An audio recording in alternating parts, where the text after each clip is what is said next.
നമുക്ക് ശരീരത്തിലെ മൂവ്മെന്റ്, എന്തെങ്കിലും രീതിയിലുള്ള ഒരു മൂവ്മെന്റ് യോഗയ്ക്ക് മുമ്പായി ചെയ്യുന്നത് നല്ലതാണ്. നമുക്കത് അടുത്ത ദിവസം നമുക്ക് തന്നെ നോക്കാം. ഓക്കെ. അപ്പം മെഡിറ്റേഷനിലെ നമ്മുടെ 6-ാം ദിനമാണെന്ന്. നമുക്ക് തുടങ്ങാം.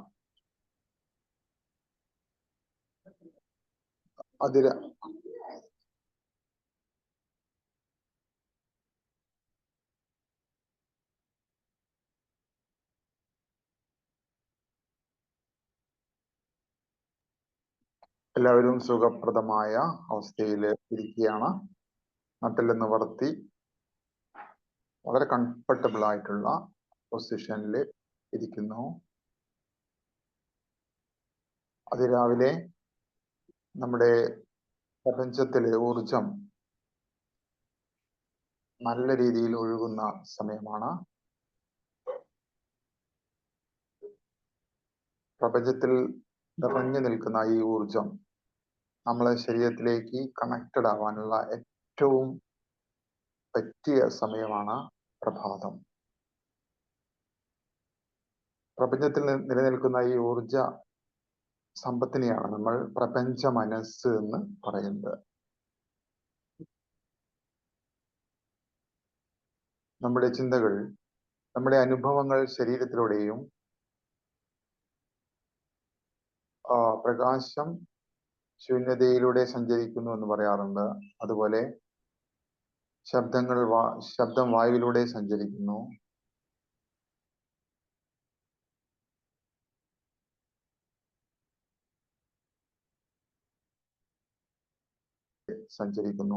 ചിന്തകൾ പ്രപഞ്ചം മുഴുവൻ നിറഞ്ഞു നിൽക്കുന്ന ആ എനർജിയാണ് പ്രപഞ്ച മനസ്സ് എന്ന് പറയുന്നത്.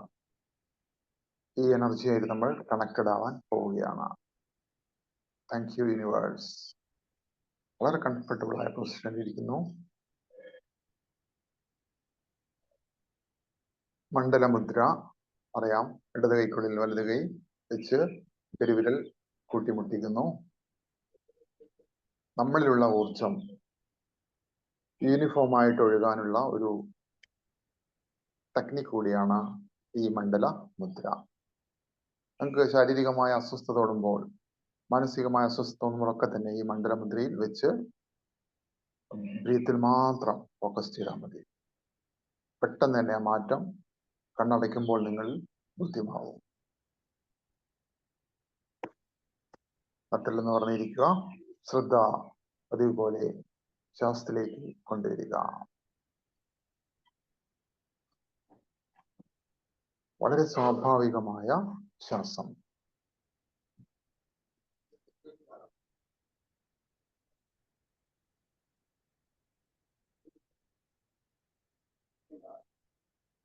ശ്വാസത്തിൽ നമ്മൾ ശ്രദ്ധിക്കുന്നില്ല. പക്ഷെ ശ്വാസത്തിൽ നമ്മൾ ശ്രദ്ധ പതിയുമ്പോൾ നമ്മുടെ ചിന്തകൾ പതിയെ പതിയെ ഇല്ലാതാവുന്നു.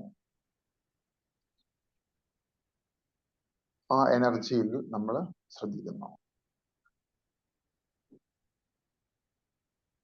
ഓക്സിജൻ എന്ന് പറയുന്നത് ഊർജമാണ്. നമുക്കൊരു ദീർഘശ്വാസം എടുത്തുകൊണ്ട് ഈ ഊർജ സമ്പത്ത് വർദ്ധിപ്പിക്കാം.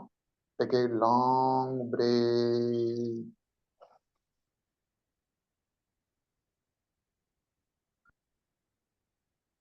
Exhale.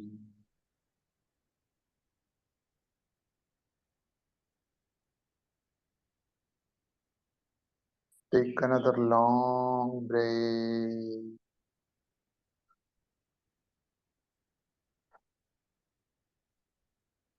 Exhale. One more.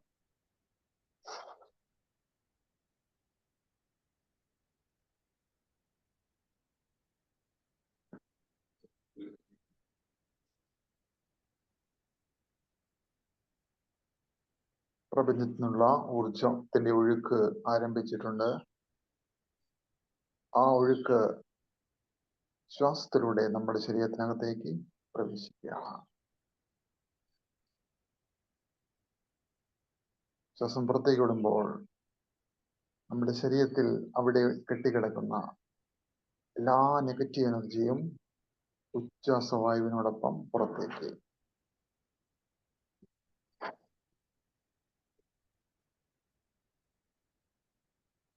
ശ്വാസം എടുക്കുമ്പോൾ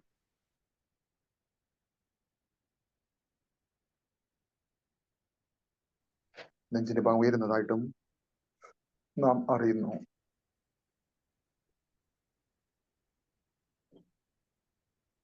ശ്വാസം ഉള്ളിലേക്ക് എടുക്കുമ്പോൾ പ്രപഞ്ചത്തിലുള്ള യൂണിവേഴ്സിലുള്ള ഹീലിംഗ് എനർജി ശ്വാസത്തോടൊപ്പം ശരീരത്തിനകത്തേക്ക് പ്രവേശിക്കുകയാണ്. ശരീരത്തിലൊരു ശുദ്ധീകരണം നടക്കുകയാണ്. ഉച്ഛ്വാസവായുവിനോടൊപ്പം ശരീരത്തിലുള്ള എല്ലാ അസ്വസ്ഥതകളും, ഭയം, നെഗറ്റീവ് ചിന്തകൾ എല്ലാം പുറത്തേക്ക് പോകുന്നു.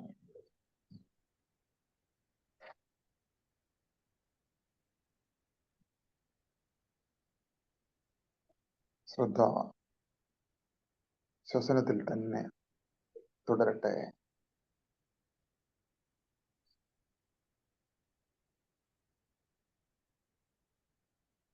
പ്രഭാതത്തിലുള്ള വളരെ പരിശുദ്ധമായിട്ടുള്ള യൂണിവേഴ്സിന്റെ എനർജി നിങ്ങളിലേക്ക് ഒഴുകുകയാണ്. ശ്വാസത്തിലൂടെ നിങ്ങളിലേക്ക് ഒഴുകുകയാണ്. അതേസമയം ശ്വാസം പുറത്തേക്ക് വിടുമ്പോൾ ശരീരത്തിലുള്ള എല്ലാ വിഷാംശങ്ങളും, അസുഖങ്ങളും, അസ്വസ്ഥതകളും എല്ലാം പുറത്തേക്ക് പോകുന്നു, പുറന്തള്ളപ്പെടുന്നു.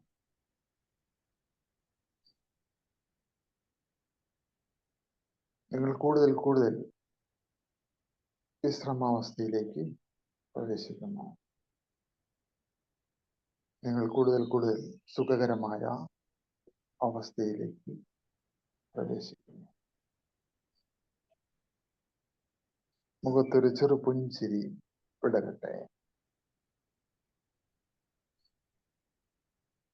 മുഖത്തൊരു ബോധപൂർവം ഒരു ചെറു പുഞ്ചിരി വിടരട്ടെ.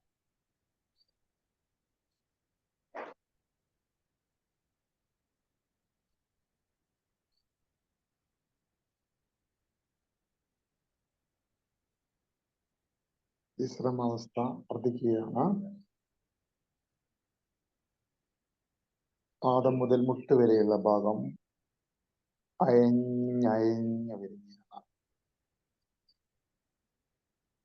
മുട്ട് മുതൽ അരക്കെട്ട് വരെയുള്ള ഭാഗം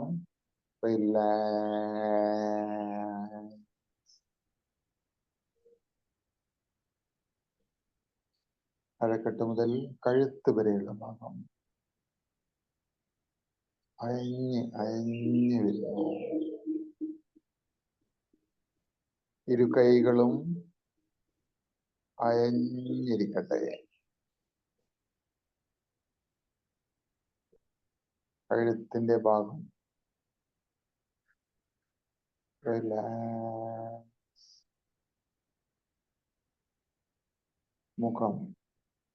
മുഖത്തിലെ എല്ലാ പേശികളും അയഞ്ഞു വരട്ടെ. കണ്ണുകൾ, നെറ്റി, തലയുടെ മുകൾ ഭാഗം, പിറകുവശം, ഇവിടെയെല്ലാം അയഞ്ഞു വരുന്നതായിട്ട് ഫീൽ ചെയ്യുന്നു. ശരീരം മൊത്തം ഇപ്പം വളരെ റിലാക്സ്ഡ് ആയിട്ടുള്ള അവസ്ഥയിലാണ്.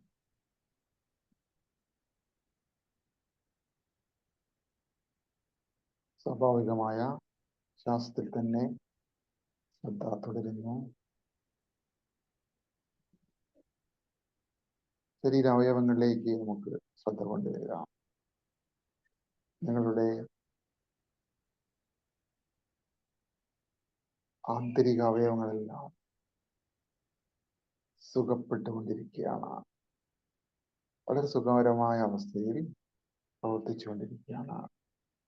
ദഹനേന്ദ്രിയ അവസ്ഥ, ദഹനേന്ദ്രിയ വ്യൂഹം വളരെ നല്ല രീതിയിൽ പ്രവർത്തിക്കുന്നു. യൂണിവേഴ്സിന്റെ എനർജി ആ ദഹനേന്ദ്രിയ വ്യൂഹത്തിലൂടെ സുഗമമായി ഒഴുകുകയാണ്. അവിടം ഹീല് ചെയ്യപ്പെടുകയാണ്. അതുപോലെ കിഡ്നി, ലിവർ ഇവയെല്ലാം യൂണിവേഴ്സൽ എനർജി കൊണ്ട് സമ്പുഷ്ടമാണ്. നല്ല രീതിയിൽ അവ പ്രവർത്തിച്ചുകൊണ്ടിരിക്കുന്നു.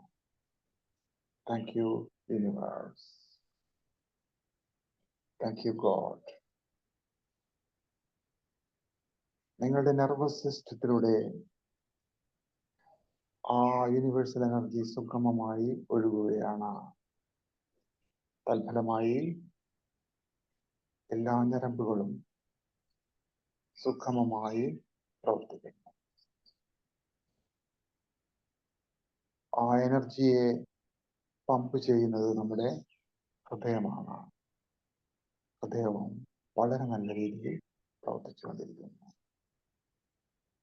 വളരെ കംഫർട്ടബിളായി സുഗമമായി ഹൃദയം പ്രവർത്തിക്കുന്നു. Thank you universe. ലങ്സ് നല്ല രീതിയിൽ പ്രവർത്തിക്കുന്നു. ലങ്സിലേക്കാണ് ആ എനർജി ഏറ്റവും കൂടുതലായിട്ട് പകരുന്നത്. അതുപോലെ ബ്രെയിൻ, നിങ്ങളുടെ കണ്ണുകൾ എല്ലാം ആ എനർജി കൊണ്ട് നിറയുകയാണ്. ശരീരം മൊത്തം ആ ഡിവൈൻ എനർജി കൊണ്ട് നിറയുന്നു. They are so peaceful.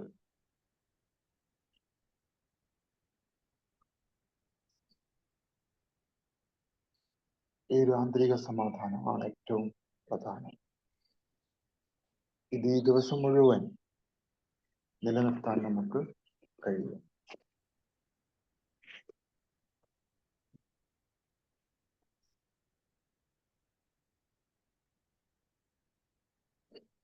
ഇപ്പോൾ നിങ്ങളിൽ പോസിറ്റീവ് എനർജി മാത്രം.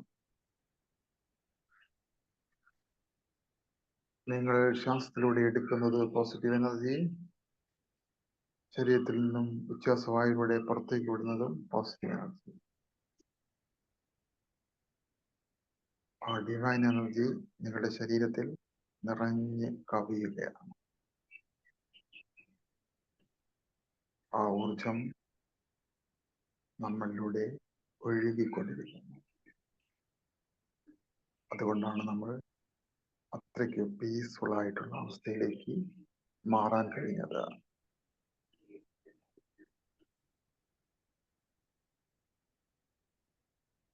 ഇപ്പോൾ നല്ല ആശയങ്ങളും മാത്രമാണ് നിങ്ങളിലേക്ക് പ്രവേശിച്ചുകൊണ്ടിരിക്കുന്നത്. ആരോഗ്യം, സമ്പത്ത്, നല്ല ബന്ധങ്ങൾ,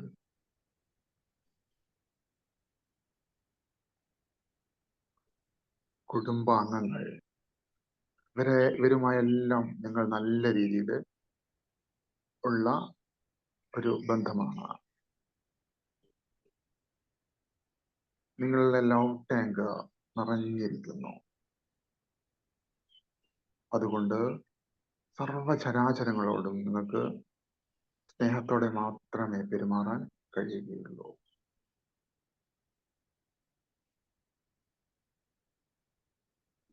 സ്നേഹം നിങ്ങളിൽ നിറഞ്ഞ് കവിഞ്ഞ് ഒഴുകുകയാണ്. ഇളം മഞ്ഞ നിറത്തിൽ യൂണിവേഴ്സിൽ വരുന്ന ആ ഡിവൈൻ എനർജി ശരീരം മുഴുവൻ നിലനിൽക്കുന്നു. Thank you universe. Thank you so much.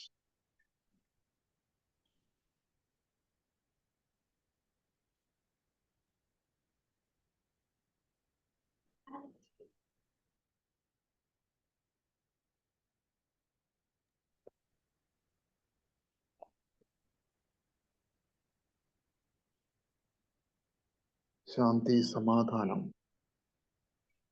ഇവ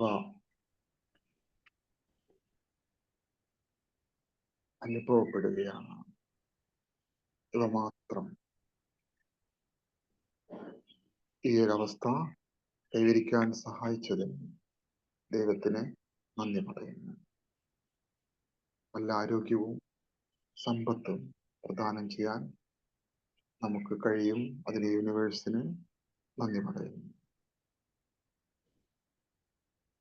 ഓരോ ദിവസവും നമ്മുടെ ആരോഗ്യം വർദ്ധിച്ചുകൊണ്ടിരിക്കുന്നതിന് യൂണിവേഴ്സിന് നന്ദി പറയുന്നു.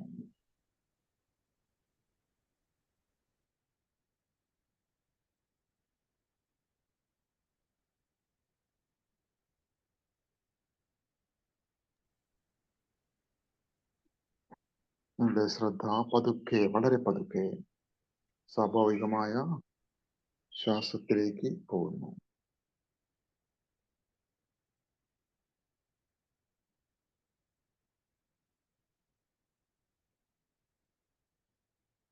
ഇരിപ്പിടത്തിലേക്ക് ശ്രദ്ധ കൊണ്ടുവരിക.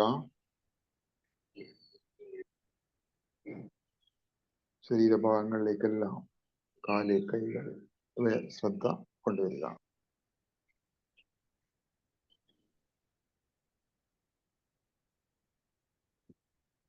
വളരെ സാവധാനത്തിൽ മണ്ഡലമുദ്ര വേർപെടുത്തിക്കൊണ്ട് കൈകൾ പതുക്കെ, രണ്ട് കൈകൾ ഉരസിയിട്ട് മുഖത്തേക്ക് എനർജി പകരുക 3 തവണ.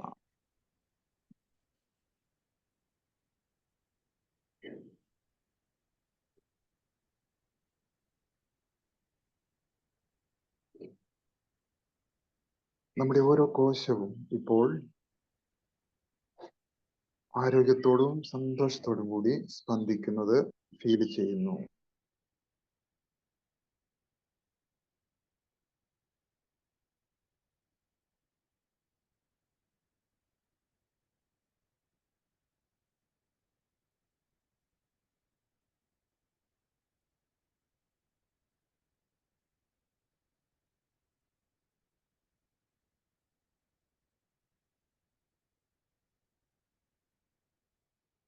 നമ്മുടെ ഓരോ കോശവും സന്തോഷത്തോടും കൂടി നമ്മൾ ശ്വാസം എടുക്കുമ്പോഴൊക്കെ നമ്മുടെ ഹീലിംഗ് എനർജി ആണ് നമ്മൾ ഉള്ളിലേക്ക് എടുക്കുന്നതെന്ന് നാം അറിയുന്നു.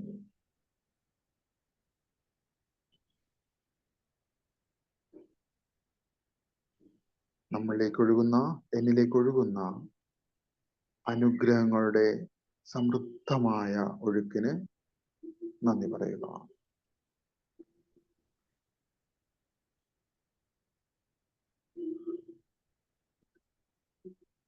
നമ്മളിൽ ജീവൻ തുളുമ്പുന്ന പരിവർത്തനം നടന്നുകൊണ്ടിരിക്കുകയാണ്. നമ്മുടെ വൈകാരിക മണ്ഡലം വളരെ ശാന്തവും വളരെ ശാന്തമായിക്കൊണ്ടിരിക്കുകയാണ്.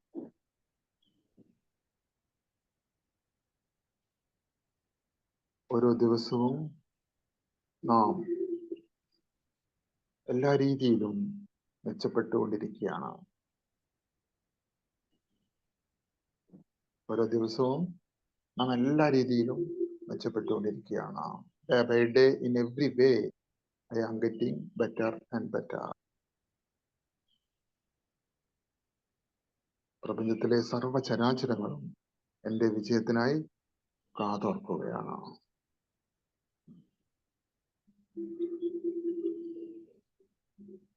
I am a money magnet. ഞാൻ സമൃദ്ധി ആകർഷിക്കുന്ന ഒരു കാന്തമാണ്. സമൃദ്ധിയും പോസിറ്റിവിറ്റിയും ആകർഷിക്കുന്ന ഒരു കാന്തമാണ് ഞാൻ. Thank you universe. Thank you so much.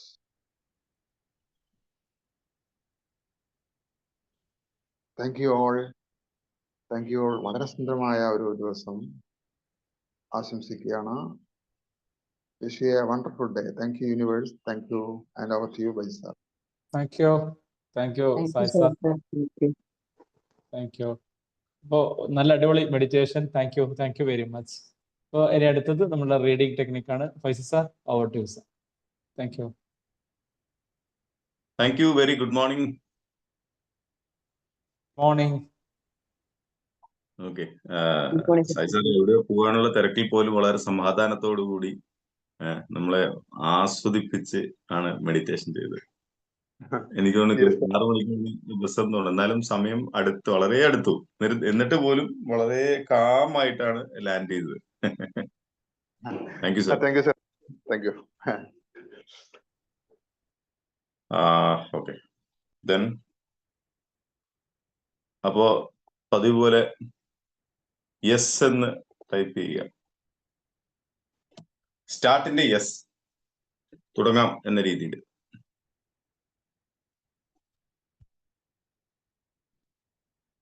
Okay, anyway minimum thank you. ഞാൻ സ്റ്റാർട്ട് ചെയ്യാനാ.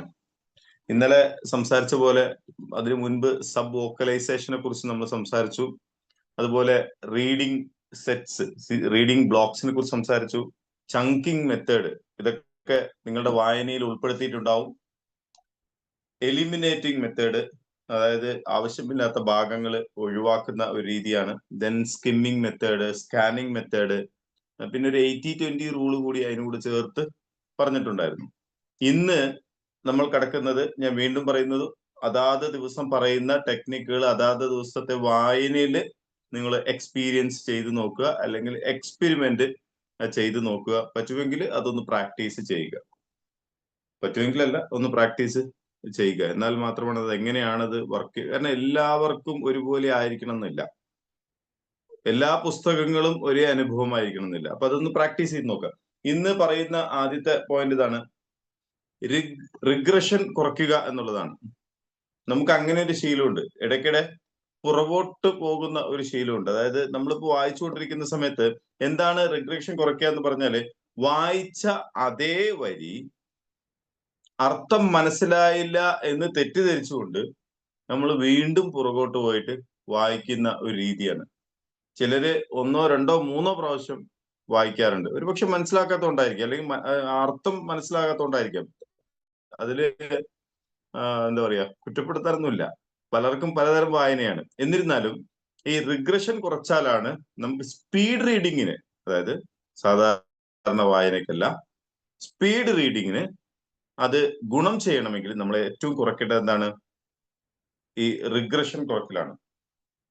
അതിന് ഒരു പ്രതിവിധി എന്ന് പറഞ്ഞാല്, ഒന്ന്, നമ്മുടെ മനസ്സ് ശാന്തമായിരിക്കുന്ന സമയത്ത് വായിക്കാൻ തുടങ്ങുക. ഓക്കെ.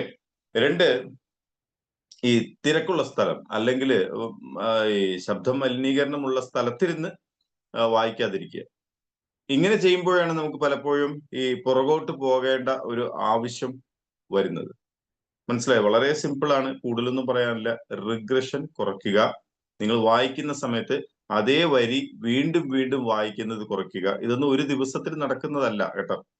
നമുക്ക് പ്രാക്ടീസ് വേണം. എല്ലാ വായനയിലും അത് ഉൾപ്പെടുത്തിയാൽ മാത്രമേ ബോധപൂർവമായിട്ട് നമ്മുടെ മനസ്സിൽ നമ്മൾ ഉറപ്പിക്കണം, നമ്മുടെ ചിന്തകളിലും ഉറപ്പിച്ചിരിക്കണം, എനിക്ക് മനസ്സിലാകാത്ത ഒരു കാര്യമില്ല, എന്തും എനിക്ക് മനസ്സിലാകുന്നുണ്ട് എന്ന് ചിന്തിച്ചുകൊണ്ട് വായിക്കാൻ ശ്രമിക്കുക. അടുത്ത ഒരു ടെക്നിക്ക് എന്ന് പറഞ്ഞാൽ മെട്രോണോം എന്നൊരു ടെക്നിക്ക് ഉണ്ട്. എന്താണ് മെട്രോണോം ടെക്നിക്ക്? അങ്ങനെ പറഞ്ഞാലേ, നമുക്ക് നമ്മുടെ വായന വേഗം കൂട്ടാനായിട്ട് ഈ ടൈമർ വെച്ച് വായിക്കുക എന്ന് പറഞ്ഞു, WPM നോക്കാനായിട്ട് നമ്മൾ ടൈമർ വെച്ച് വായിക്കുക എന്ന് പറഞ്ഞു. അതുപോലെ നമ്മളൊരു നിശ്ചിത സമയം, ഒരു ടിക് ടിക് സൗണ്ട് വെച്ച് വായിക്കുന്നത്. ടിക് ടിക് എന്ന് വെക്കുന്നത് നമ്മുടെ വായനയെ ബാധിക്കുന്ന രീതിയിലുള്ള അത്ര ശബ്ദത്തിൽ വെക്കരുത്, വളരെ പതിഞ്ഞ ശബ്ദത്തിൽ. അതിന് ഒരു ആപ്പൊക്കെ ഉണ്ടെന്നാണ് ഞാൻ മനസ്സിലാക്കുന്നത്. ഞാൻ നോക്കട്ടെ, അതിനെക്കുറിച്ച് അറിഞ്ഞാൽ ഞാൻ അതിനെക്കുറിച്ച് പറഞ്ഞുതരാം. അതായത് ഒരു ടൈമർ ഉപയോഗിക്കുക, അല്ലെങ്കിൽ ഈ ആപ്പ് ഉപയോഗിക്കുക. അതിലൂടെ നമുക്ക് എന്ത് ചെയ്യാൻ പറ്റും, ഈ ചെറിയ സൗണ്ട് വരുമ്പോഴേ ഒരു ടിക്കിന് നമ്മൾ ഒരു വാക്ക് വെച്ച് തുടക്കത്തിൽ ഒരു ടിക് സൗണ്ട് വരുമ്പോൾ പിന്നെ നമ്മുടെ റിഗ്രഷൻ ഇല്ല. കാരണം എന്താ, അടുത്ത ടിക്ക് വരുമ്പോഴേക്ക് നമുക്ക് പുറകോട്ട് പോയാലും നടക്കില്ല. അപ്പൊ ഓരോ ടിക്കിനും നമ്മൾ ഒരു 7 വാക്ക് വായിക്കണമെങ്കിൽ ഒരു 5ഓ 6ഓ ടിക്കിൽ നമ്മൾ എന്ത് ചെയ്യണം, ആ 7 വാക്കുകൾ വായിച്ചിരിക്കണം എന്നുള്ളതാണ്. ആ രീതിയിലേക്ക് നമ്മൾ പോകണം. അതിന് 2-3 സിമ്പിൾ ആയിട്ട് ടെക്നിക്ക് പറയാം. ഒന്ന്, ഈ BPM എന്ന് പറയും, ബീപ്പ് പെർ സെക്കൻഡ്, BPM.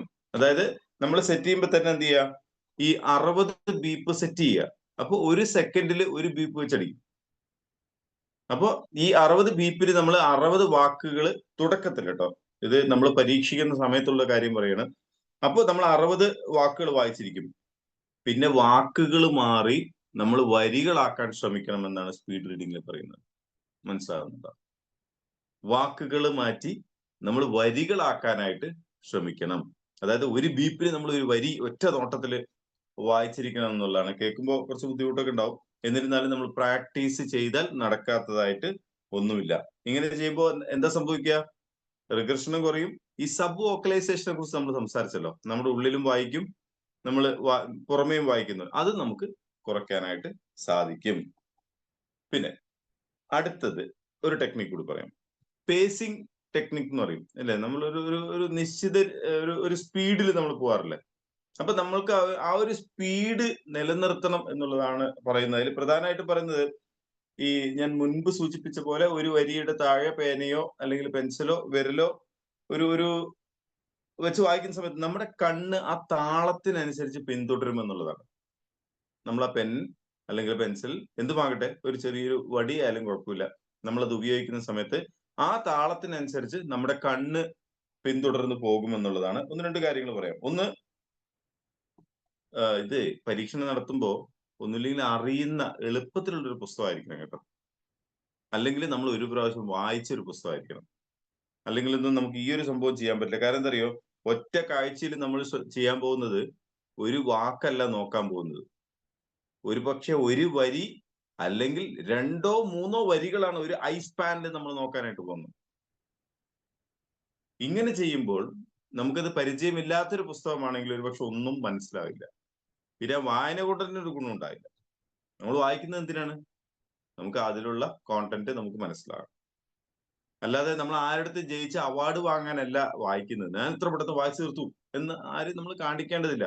പക്ഷെ നമുക്ക് ഒരുപാട് പുസ്തകങ്ങൾ വായിക്കണമെങ്കിൽ നമുക്ക് പുസ്തകം വായിക്കുമ്പോൾ മനസ്സിൽ തടസ്സങ്ങൾ ഉണ്ടാകുന്നുണ്ട്. എനിക്ക് ഈ പുസ്തകം വായിച്ചു തീർക്കാൻ പറ്റുമോ എന്നുള്ള സംശയം ഉണ്ടാകുന്നുണ്ടെങ്കിൽ, വലിയ പുസ്തകങ്ങൾ കാണുമ്പോൾ ഉള്ളിലൊരു ഭയം ഉണ്ടാകുന്നുണ്ടെങ്കിൽ, ഇതൊക്കെ മാറ്റാനാണ് നമ്മൾ ഈ സ്പീഡ് റീഡിംഗ് ടെക്നിക്ക് ഉപയോഗിക്കുന്നത്. അല്ലാതെ ഈ സ്പീഡ് റീഡിംഗ് ടെക്നിക്ക് കൊണ്ട് യാതൊരു ഗുണവുമില്ല. ഇതുകൊണ്ട് നമ്മൾ ഒളിമ്പിക്സിനും പോകുന്നില്ല, നമ്മളൊരു കോമ്പറ്റീഷൻ ഐറ്റം അല്ലാതെ. അപ്പൊ ഇതിനൊന്നും പോകുന്നില്ല നമ്മൾ, അല്ലെ? നമ്മൾ ഒന്നിനും പാർട്ടിസിപ്പേറ്റ് ചെയ്യുന്നില്ല സ്പീഡ് റീഡിങ്ങിനെ പറ്റി.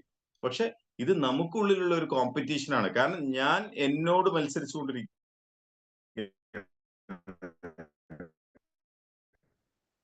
ദൈനംദിനം ഞാൻ വിശ്വസിപ്പിച്ചുകൊണ്ടിരിക്കുന്നതാണ്. എന്റെ പുസ്തകം, ഞാൻ ഒരു പുസ്തകമേ വായിച്ചിട്ടുള്ളൂ എന്ന് ചിന്തിച്ചാൽ എന്തോ ഒരു കുറവ് എനിക്ക് തോന്നുമെങ്കിൽ, ഞാൻ 100-ൽ കൂടുതൽ പുസ്തകങ്ങൾ ഒരു വർഷം വായിക്കുന്നുണ്ടെന്ന് എന്നെ സ്വയം ഞാൻ ബോധ്യപ്പെടുത്തുമ്പോൾ എന്നിലുണ്ടാകുന്ന ആത്മവിശ്വാസമുണ്ടല്ലോ, അത് നമ്മൾ ചിന്തിക്കുന്നതിനും അപ്പുറത്തായിരിക്കും. നോക്കൂ, നിങ്ങളൊന്ന് ചിന്തിച്ചു നോക്കൂ. നിങ്ങളൊരു 500 പുസ്തകം വായിച്ച ഒരാളാണ്. ഒന്ന് മനസ്സിലൊന്ന് സങ്കല്പിച്ചു. എന്തായിരിക്കും നിങ്ങളുടെ ഒരു മാനസികാവസ്ഥ? ശരിയല്ലേ? ഞാൻ ഒരു പുസ്തകമേ എന്റെ ജീവിതത്തിൽ വായിച്ചിട്ടുള്ളൂ. അങ്ങനെ ചിന്തിച്ചു നോക്കൂ. നിങ്ങൾ പുസ്തകമേ വായിച്ചു, ഒറ്റ പുസ്തകം വായിച്ചൊരു മനുഷ്യനാണ്. ഒരു കുറച്ചിൽ നമുക്ക് തോന്നും, അല്ലെ? മറ്റുള്ളവർക്ക് അത് തോന്നിയോ ഇല്ലയോ, നമുക്ക് നമ്മുടെ ഉള്ളിൽ ഒരു അയ്യോ, എന്റെ ജീവിതത്തില് ഈ അറിവ് നേടണം, അറിവ് മുത്തുകളാണ് പെറുക്കിയെടുക്കണം, എവിടെ കണ്ടാലും ഒരു പീസ് പേപ്പർ എവിടെയും കണ്ടാൽ പോലും എടുത്ത് വായിക്കണം എന്നൊക്കെ പറയുമ്പോൾ, എന്റെ ജീവിതത്തിൽ ഞാൻ ഒരു പുസ്തകമേ വായിച്ചിട്ടുള്ളൂ. അതായത് മനസ്സ് വെച്ച് ഒരു പുസ്തകം വായിക്കണം എന്ന് കരുതി വായിച്ചിട്ടുള്ളൂ എന്ന് പറയുന്നതും, ഞാൻ 500-ലധികം പുസ്തകങ്ങള് വായിച്ചു കഴിഞ്ഞു എന്ന് പറയുന്നതിനും വ്യത്യാസമുണ്ട്. അതായത് ഞാൻ ഈ ഐസ്പാൻ കൂട്ടുക എന്ന് പറഞ്ഞത് ശ്രദ്ധിക്കണം കേട്ടോ. ആദ്യം 1-2 വരിയിലൊക്കെ ഒരു കണ്ണു കൊണ്ടുപോവുക. പിന്നീട് എന്ത് ചെയ്യുക, ആദ്യം 1-2 വാക്കുകളിൽ കണ്ണു കൊണ്ടുപോവുക. പിന്നീട് ഒരു പഞ്ചോ ഒന്നിച്ച് നിങ്ങൾ എന്ത് ചെയ്യുക, അത് കാണുമ്പോൾ തന്നെ മനസ്സിലാക്കുക. അതിൽ 1, 2, 3 രീതികൾ പറയാം കേട്ടോ. ഒന്ന്, അണ്ടർലൈനിങ് പേസ് എന്ന് പറയും. അത് ഞാൻ നേരത്തെ, ഇതൊക്കെ ഒരേപോലെ തന്നെയാണ്, പേരുകളിൽ മാത്രമേ വ്യത്യാസം ഉണ്ടാവുള്ളൂ, പക്ഷെ പറയുന്ന കാര്യങ്ങളെല്ലാം ഒരേ കാര്യങ്ങളാണ്. അണ്ടർലൈനിങ് പേസ് എന്ന് പറഞ്ഞാൽ ഞാൻ പറഞ്ഞു, പെൻ ഇത് വെച്ച് വായിക്കുന്ന സമയത്ത് നമ്മൾ ആ വായിച്ചു പോകുന്ന ഒരു രീതിയാണ്, ആ സ്പീഡ് നിലനിർത്താൻ വേണ്ടിയാണ് നമ്മൾ അണ്ടർലൈനിങ് പേസ് എന്ന് പറയുന്നത്. പിന്നെ സിഗ്സാഗ് പേസ് എന്ന് പറഞ്ഞ സംഭവമുണ്ട്. Zigzag pace, ZIGZAG, zigzag pace. ഇത് മുമ്പ് സൂചിപ്പിച്ച പോലെ തന്നെ 3 വരികൾ അല്ലെങ്കിൽ ഒരു പാരഗ്രാഫ് മുഴുവനും കാണുന്ന ഒരു രീതിയാണ്. നടക്കുന്ന കാര്യമാണോ എന്ന് തോന്നരുത്. പല ആളുകളും സ്പീഡ് റീഡിങ്ങിൽ അങ്ങനെ വായിക്കാറുണ്ട്. അതായത് ഒറ്റ നോട്ടത്തില് കുറച്ച് വരികളോ അല്ലെങ്കിൽ ആ ഒരു പാരഗ്രാഫോ മുഴുവനായിട്ട് വായിക്കുന്ന ഒരു രീതിയാണ്. പിന്നെ അടുത്ത മൂന്നാമത്തെ പോയിന്റ് മെറ്റാ ഗൈഡിങ് എന്ന് പറയും. മനസ്സിലാണോ? മെറ്റ എന്ന് വെച്ചാൽ എന്താണ്? ഇടയിലൂടെ, അതിന്റെ അർത്ഥം പറഞ്ഞു തരുന്നതാണ്. ഇടയിലൂടെ എന്ന് പറയും, മുകളിലൂടെ എന്ന് പറയും. അതായത് നമ്മൾ ഈ വിരൽ വെച്ച് വായിക്കുന്ന സമയത്ത് ഒരു വാക്ക് വായിച്ചാല് അടുത്ത വാക്കുണ്ടല്ലോ അത് ഇന്നതാണെന്ന് നമ്മൾ തന്നെ എന്ത് ചെയ്യണം? ഈ ഇൻറ്റ്യൂഷൻ റീഡിങ് കേട്ടിട്ടുണ്ട്? ഇൻറ്റ്യൂഷൻ റീഡിങ് എന്ന് പറഞ്ഞാൽ നമ്മൾ വായിച്ചുകൊണ്ടിരിക്കുമ്പോൾ അതിന് തൊട്ടടുത്തുള്ള വാക്ക് അല്ലെ അതിന്റെ തൊട്ടടുത്തുള്ള വരി ഇന്നതാണ് എന്നുള്ളത് നമ്മൾ എന്ത് ചെയ്യുന്നു? മനസ്സിൽ കണ്ടുകൊണ്ട് വായിക്കുന്ന ഒരു രീതിയാണ് ഇൻറ്റ്യൂഷൻ റീഡിംഗ് എന്ന സംഭവമുണ്ട്. അപ്പൊ അതിനെ കുറിച്ച് പറയുകയാണെങ്കിൽ ഇപ്പൊ ഇൻറ്റ്യൂഷൻ റീഡിങ്ങില് ഒരു തരം ബോധപൂർവമായ ഒരു വായനയാണ്. അതായത് എനിക്ക് മനസ്സിലാകുന്നില്ല എന്ന് ചിന്തിച്ച് വായിച്ചതൊന്നും മനസ്സിലാവില്ല, എനിക്കിത് മനസ്സിലാകുന്നുണ്ട് എന്ന് ചിന്തിച്ച് വായിച്ചു പോകുന്ന ഒരു സ്പീഡ് റീഡിങ്ങിന്റെ ഭാഗമാണ് ഇൻറ്റ്യൂഷൻ റീഡിങ്. അതായത് നമ്മൾ സ്പീഡായിട്ട് വായിച്ചു പോകുന്നു, അടുത്ത വരി ഇന്നതാണെന്ന് നമ്മൾ ഇപ്പോ അറിയുന്ന റോഡിലൂടെ നമ്മൾ യാത്ര ചെയ്യുന്ന പോലെയാണ്. അടുത്ത വളവ് ഇവിടെ ഉണ്ടാകും, അവിടെ ഒരു ഹമ്പ് ഉണ്ട് എന്നുള്ളത് നമ്മൾ അറിയില്ല. അതുപോലെ നമ്മൾ ഇൻറ്റ്യൂഷൻ റീഡിങ്ങിൽ ഇന്നതായിരിക്കും എന്ന് കരുതി നമ്മൾ സ്പീഡായിട്ട് വായിച്ചു പോകുന്ന ഒരു രീതിയാണ്. അപ്പൊ ഞാൻ ആദ്യം പറഞ്ഞത് റിഗ്രഷൻ കുറയ്ക്കണം സ്പീഡ് റീഡിങ്ങിൽ. അടുത്തത് എന്താണ്?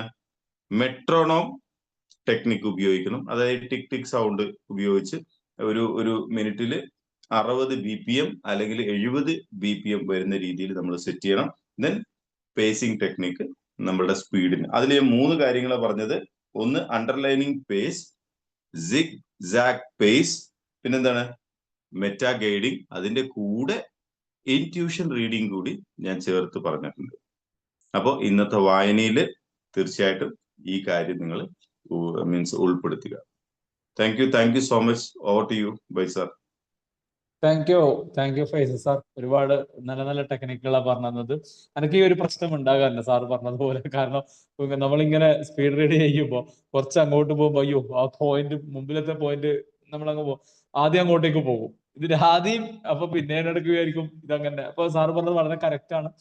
പ്രത്യേകിച്ച് പിന്നെ സാറ് തുടക്കത്തിൽ പറഞ്ഞിട്ടുണ്ടായിരുന്നു ആദ്യ ദിവസങ്ങളിൽ നോവലുകളിൽ ഇത് ഉപയോഗിക്കാൻ പാടില്ല സ്പീഡ് റീഡിങ് എന്നുള്ളത്.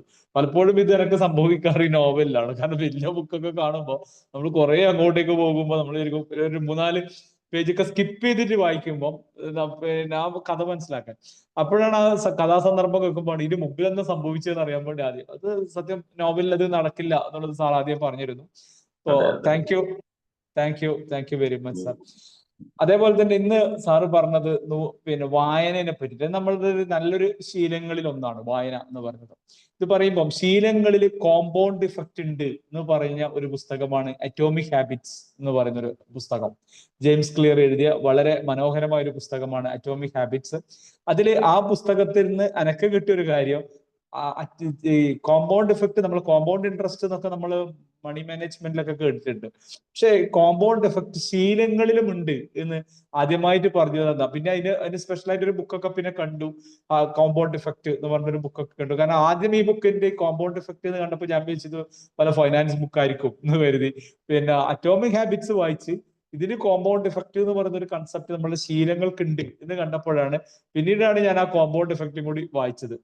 കോമ്പൗണ്ട് ഇഫക്റ്റ് എന്ന് പറഞ്ഞാൽ നമ്മൾ ഫൈനാൻസിന്റെ ഇതില് നമ്മളെ പ്രിൻസിപ്പിൾ പ്ലസ് ഇൻട്രസ്റ്റിന്റെ മേലെയും നമുക്ക് ഇൻട്രസ്റ്റ് കിട്ടുന്നു. ഇൻട്രസ്റ്റിന്റെ മേലെ ഇൻട്രസ്റ്റ് കിട്ടുന്ന അവസ്ഥയാണ് കോമ്പൗണ്ട് ഇഫക്റ്റ്. നമ്മൾ മണി മാനേജ്മെന്റ് കേസിൽ പറയുന്നുണ്ടെങ്കിൽ ശീലങ്ങളിൽ കോമ്പൗണ്ട് ഇഫക്റ്റ് ഉണ്ട് എന്ന് പഠിപ്പിച്ച ബുക്കാണത്. എന്താണ് ഈ കോമ്പൗണ്ട് ഇഫക്റ്റ് ശീലങ്ങളിൽ എന്ന് പറഞ്ഞാൽ, ഇപ്പം സാറ് പറഞ്ഞതുപോലെ നമുക്ക് ഒരു പുസ്തകം വായിക്കുന്നത് 500 പുസ്തകം വായിക്കുമ്പോൾ നമ്മളൊരു അവസ്ഥയുണ്ട്. ഇപ്പൊ ആദ്യത്തെ ദിവസം, ഇപ്പൊ നമ്മളിത് 6ാമത്തെ ദിവസമാണ്, നമ്മൾ 1ാമത്തെ ദിവസം ഉള്ള ആളായിരിക്കൂല 6ാമത്തെ ദിവസം ആകുമ്പോൾ. അതിനൊരു ചെറിയ മാറ്റങ്ങൾ നമ്മളിൽ സംഭവിച്ചിട്ടുണ്ടാകും. അപ്പൊ അതിന് എന്തുകൊണ്ടാണെന്ന് വെച്ചാൽ ഇതാണ് കോമ്പൗണ്ട് ഇഫക്റ്റ് എന്നുള്ളത്. പക്ഷെ ഇതിൽ ശ്രദ്ധിക്കേണ്ടത്, നമ്മൾ ഫസ്റ്റ് ദിവസം മെഡിറ്റേഷൻ ചെയ്തു, ഒരു 30 ദിവസം മെഡിറ്റേഷൻ കഴിയുമ്പോൾ നമ്മളെ മനസ്സിന് ഭയങ്കര ആ 1ാമത്തെ ദിവസത്തെ ഫീലിംഗ് ആയിരിക്കൂല. അതേപോലെ തന്നെ ഒരു പുസ്തകം വായിച്ച ആളായിരിക്കൂല ഒരു 10 പുസ്തകം വായിച്ചു കഴിയുമ്പോൾ. കുറച്ചും കൂടി മനസ്സിന് കാമും ക്വൈറ്റൊക്കെ ആയിട്ട് നമ്മൾ കാര്യങ്ങളെയും സാഹചര്യങ്ങളൊക്കെ നമ്മൾ നേരിടാൻ പഠിച്ചിട്ടുണ്ടാകും.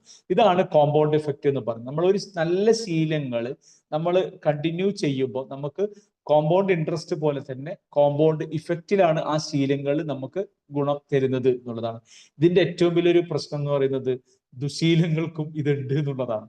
കാരണം അതാണ് നമ്മൾ പലപ്പോഴും ഈ ഡ്രഗ് ഒക്കെ കഴിക്കുന്ന, ലഹരിയൊക്കെ കഴിക്കുന്ന ആൾക്കാർ, അല്ലെങ്കിൽ വെള്ളടിക്കുന്നവർ ആദ്യമുള്ള പോലെയല്ല, പിന്നീട് അവർ ക്ഷയിക്കുന്നുണ്ട്, അവരുടെ ബുദ്ധിശക്തി നഷ്ടപ്പെടുന്നത്. അതും നെഗറ്റീവ് കോമ്പൗണ്ട് എഫക്റ്റ്. നമുക്കറിയാം PF പലിശ എടുത്താൽ, ഇൻട്രസ്റ്റ് നമ്മൾ ലോൺ എടുത്താൽ അവിടെ ഒന്നുണ്ട്, നമ്മൾ ശരിക്ക് ലോൺ അടക്കുന്നില്ലെങ്കിൽ ഇൻവെസ്റ്റ്മെന്റിന് കോമ്പൗണ്ട് ഇൻട്രസ്റ്റ് ഉള്ളതുപോലെ തന്നെ അതിനുമുണ്ട് കോമ്പൗണ്ട് പലിശ, LIC, അതൊക്കെ നമ്മൾ കറക്റ്റ് ആയിട്ട് നമ്മൾ അടക്കുന്നില്ലെങ്കിൽ അതിന് കോമ്പൗണ്ട് ഇൻട്രസ്റ്റ് തന്നെയാണ്. അപ്പൊ നമ്മൾ ശ്രദ്ധിക്കേണ്ടത്, നമ്മൾ ഓരോ ശീലങ്ങൾക്കും നമുക്ക് എന്തുണ്ട്, നല്ല ശീലങ്ങൾക്കും കോമ്പൗണ്ട് ഉണ്ട്, മോശം ശീലങ്ങൾക്കും കോമ്പൗണ്ട് ഉണ്ട്. അപ്പൊ തീർച്ചയായും നമ്മൾ ഓരോ കാര്യങ്ങൾ നമ്മൾ ചെയ്യുമ്പോഴും നമ്മൾ ശ്രദ്ധിക്കണം, ഇത് കോമ്പൗണ്ട് ഇഫക്റ്റിലാണ് ഇത് പോകുന്നത് എന്നുള്ളത്. ശീലങ്ങളിലും അത് ശ്രദ്ധിക്കണം എന്നുള്ളതാണ്. ഇനി വായനയെ പറ്റി പറയുമ്പോൾ ഓരോ ആൾക്കും ഓരോ ഫേവറേറ്റ് ബുക്സ് ഉണ്ടാകാം, അല്ലെ?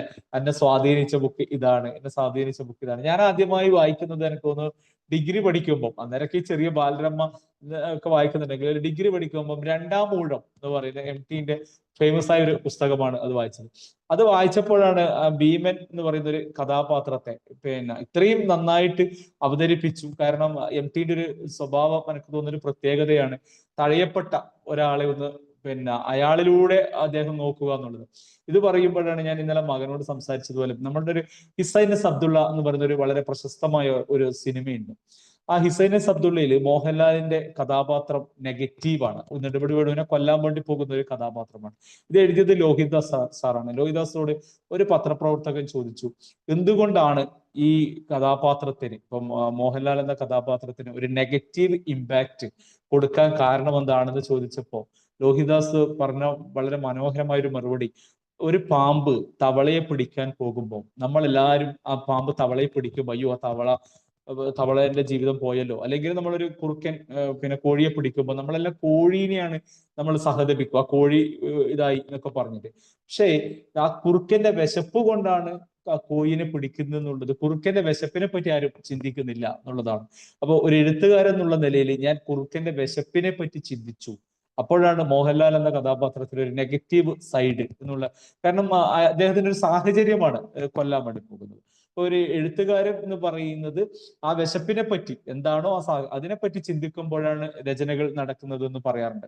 അതേപോലെ തന്നെ ഇപ്പം രണ്ടാം ഊഴത്തിനെ പറ്റി പറയുമ്പോൾ എനിക്ക് ഏറ്റവും ഇതായി തോന്നുന്നത്, ആ ഗഡൽഗുജൻ മരിക്കുമ്പോൾ ഭീമൻ കരയുന്ന ഒരു രംഗമുണ്ട്. കാരണം ഒരു അച്ഛൻ എങ്ങനെയാണോ ഇതാകുന്നത്, ഇപ്പം അഭിമന്യുവിന് പകരം നമ്മൾ ഗഡൽഗുജനെ ഇതാക്കുമ്പോൾ, കാരണം അങ്ങനെ ഒരു സംഭാഷണം, കാരണം ഒരു കാട്ടാളൻ എന്നുള്ള ഒരു കൺസെപ്റ്റിൽ പോകുമ്പോഴും ഭീമൻ കരയുന്നതൊക്കെ അതൊരു MTന്റെ വരികളിലൂടെ എഴുതിയത് കൊണ്ടായിരിക്കാം അത്രയും ഇമ്പാക്റ്റ് വന്നത്. ഒരു സാധാരണ ഇതുമല്ല. ഇപ്പം ലേറ്റസ്റ്റ് ആയിട്ട് ഈ രണ്ടാം ഊഴത്തിന് പോലെ തന്നെ എന്റെ കർണൻ എന്ന് പറയുന്ന നന്ദകുമാർ സാർ എഴുതിയൊരു പുസ്തകം കിട്ടി.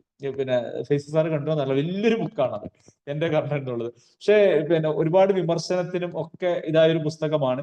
ഞാനത് വായിച്ചു നോക്കിയപ്പോൾ എനക്ക് മനസ്സിലായത്, നമ്മളൊന്നും കാണാതൊരു ഇതിലൂടെയാണ് ആ ബുക്ക് പോകുന്നത്. വലിയ ബുക്കാണ്, കാരണം അത് വായിച്ചൊരു മഹാഭാരതത്തിനേക്കാളും വലിയ ബുക്കാണ്.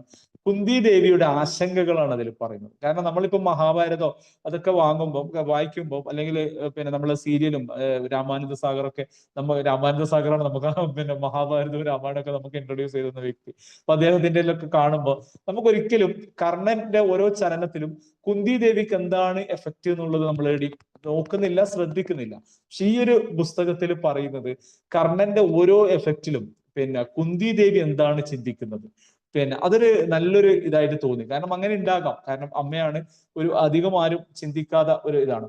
അതേപോലെ തന്നെ ഈ ഒരു പുസ്തകത്തോട് ചേർത്ത് വെക്കേണ്ട ഒരു പുസ്തകമാണ് ഇനി ഞാൻ ഉറങ്ങട്ടെ എന്നൊരു പുസ്തകമുണ്ട്, PV ബാലകൃഷ്ണന്റെ. അപ്പൊ അതില് എനിക്ക് തോന്നുന്നു നല്ലൊരു ഇമ്പാക്റ്റ് ആയിട്ടുള്ളത്, യുധിഷ്ഠിരൻ അറിയുകയാണ് മരിച്ചതിന് ശേഷം കുന്തി ദേവി പറയാണ് നിന്റെ ബ്രദറിനെ, നിന്റെ ഏട്ടനാണത് എന്ന് പറയുമ്പോൾ യുധിഷ്ഠിരൻ പറയുന്നുണ്ട്, ഞാൻ എന്റെ ഭയങ്കരമായിട്ട് പാഞ്ചാലിന്റെ ആ മുടി കിട്ടുന്നതും അതൊക്കെയാണ് ആ ഇനി ഞാൻ ഉറങ്ങട്ടെ എന്നുള്ള ഒരു കൺസെപ്റ്റ് പറയുന്നത്. തീർച്ചയായിട്ടും ഞാൻ പറയാൻ കാരണം, വായനകള് ശരിക്കും പറഞ്ഞാല് നമുക്കൊരു വിജയത്തിന്റെ ഏറ്റവും പ്രധാനപ്പെട്ട ഒരു ഘടകം നമ്മൾ പറയാറുണ്ട് വിഷ്വലൈസേഷൻ ആണ് എന്നുള്ളത്. നമ്മൾ ഇങ്ങനെയുള്ള പുസ്തകങ്ങൾ വായിക്കുമ്പോൾ നമ്മൾ ഒരുപാട് വിഷ്വലൈസേഷൻ നമ്മൾ പ്രാക്ടീസ് ചെയ്യുന്നുണ്ട്. നമ്മൾ പറയാറുണ്ട് ഓൾ ലീഡേഴ്സ് ആർ റീഡേഴ്സ് എന്ന് പറയാറുണ്ട്. ഇപ്പം നമ്മൾ നോക്കുവാണെങ്കിൽ ബിൽ ഗേറ്റ്സ്, പിന്നെ എലൻ മാസ്ക്, നമുക്കിപ്പം ജീവിച്ചിരിക്കുന്നവരിൽ പിന്നെ ബാക്കിയുള്ളവർ ഞാൻ പറയുന്നില്ല, ഏറ്റവും നല്ലൊരു ബിസിനസ്സുകാർ എന്നുള്ളതിൽ നമ്മൾ കാണുന്നതാണ് ബിൽ ഗേറ്റ്സ് ആയാലും എലൻ മാസ്ക് ആയാലും. ബിൽ ഗേറ്റ്സിന്റെ കഥ നോക്കുവാണെങ്കിൽ ബിൽ ഗേറ്റ്സ് പല സ്ഥലങ്ങളിലും പറഞ്ഞിട്ടുണ്ട് ഒരു വർഷം അദ്ദേഹം 50 പുസ്തകങ്ങൾ വായിക്കാറുണ്ട് എന്ന് പറയുന്നത്. എലൻ മാസ്കിന്റെ ജീവിതം നമ്മൾ വായിച്ചു നോക്കുവാണെങ്കിൽ എലൻ മാസ്ക് സ്കൂളിൽ പഠിക്കുമ്പോഴൊക്കെ ഈ വീക്ക് സാറ്റർഡേ സൺഡേസ് ഒക്കെ അദ്ദേഹം ഏതാണ്ട് ഒരു 10 മണിക്കൂറോളം വായനയിൽ ചെലവാക്കാറുണ്ട് എന്ന് പറയാറുണ്ട്. അപ്പോ അദ്ദേഹത്തിന്റെ അച്ഛനും അമ്മക്കും ഒരു പരിധി കഴിഞ്ഞപ്പോ ഒരു സംശയം തോന്നി, പിന്നെ ഈ ചങ്ങയ്ക്ക് ഒന്ന് ചെവിട് കേൾക്കുന്നില്ലേ, കാരണം പറയുമ്പോൾ ഒന്നും റെസ്പോണ്ട് ചെയ്യുന്നില്ല പുള്ളി.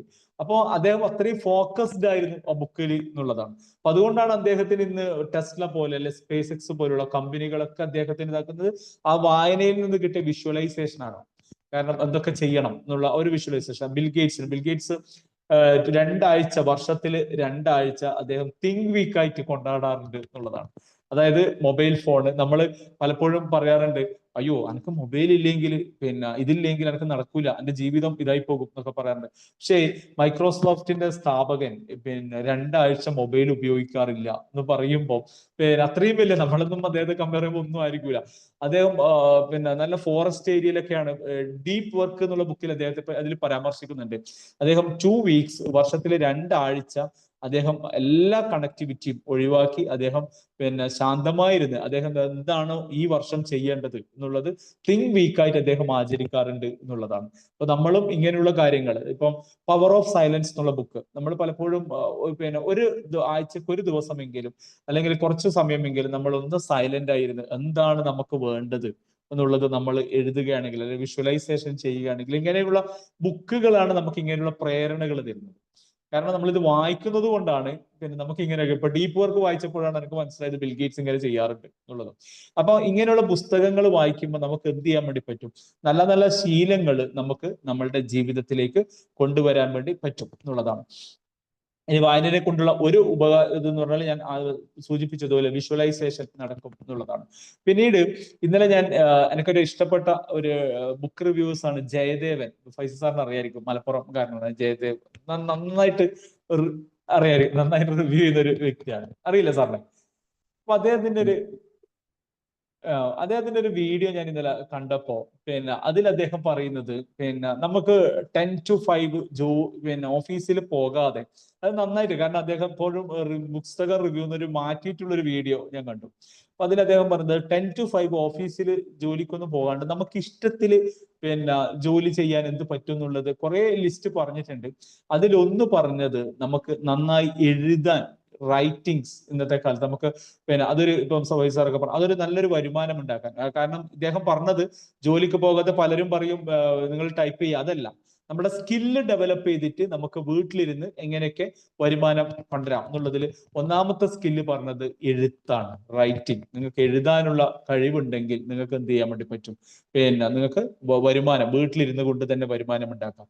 ഈ എഴുത്ത് സംഭവിക്കണമെങ്കിൽ നമ്മൾ നല്ലൊരു വായനക്കാരനാണ്, നല്ല നല്ല വാക്കുകൾ. കാരണം MT വാസുദേവൻ നായരുടെ ബുക്ക് വായിക്കുമ്പോഴായിരിക്കും നമുക്ക് എന്ത് കിട്ടും, നമ്മളെ മലയാളത്തിൽ ഇങ്ങനെയും മനോഹരമായ വാക്കുകൾ ഉണ്ടോ എന്ന് നമുക്ക് മനസ്സിലാകുന്നത് MT സാറിന്റെ ബുക്കുകൾ വായിക്കുമ്പോഴാണ്.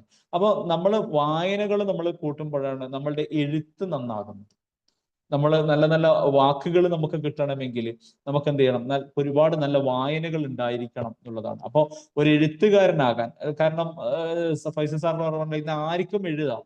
കാരണം നമ്മൾ എഴുതുമ്പം ഇപ്പം നമുക്കെല്ലാം ഇപ്പം പല ബുക്കുകളും ലോക പ്രശസ്തമായ പല പുസ്തകങ്ങളും വായിക്കുമ്പോൾ അതിന്റെ ഓഥർ തന്നെ പറയുന്ന ഒരു കാര്യമുണ്ട്, ഇത് എനിക്കും കുറച്ചാൾക്കാർക്ക് മാത്രം പറഞ്ഞാൽ പോരാ, ഈ ഒരു സാധനം ലോകത്തിന് അറിയണം എന്നുള്ളത് കൊണ്ടാണ് ഞാൻ എഴുതുന്നത് എന്ന് പറയാറുണ്ട്. അപ്പൊ നമുക്ക് എന്തെങ്കിലും ഒരു സമൂഹത്തിന്, സൊസൈറ്റിക്ക് നമുക്ക് കൊടുക്കണമെങ്കിൽ എഴുത്തൊന്നും പിന്നെ ഓൺലി മണി മാത്രമല്ല, നമുക്ക് സമൂഹത്തോടുള്ള ഒരു ബാധ്യതയും കൂടിയാണ്.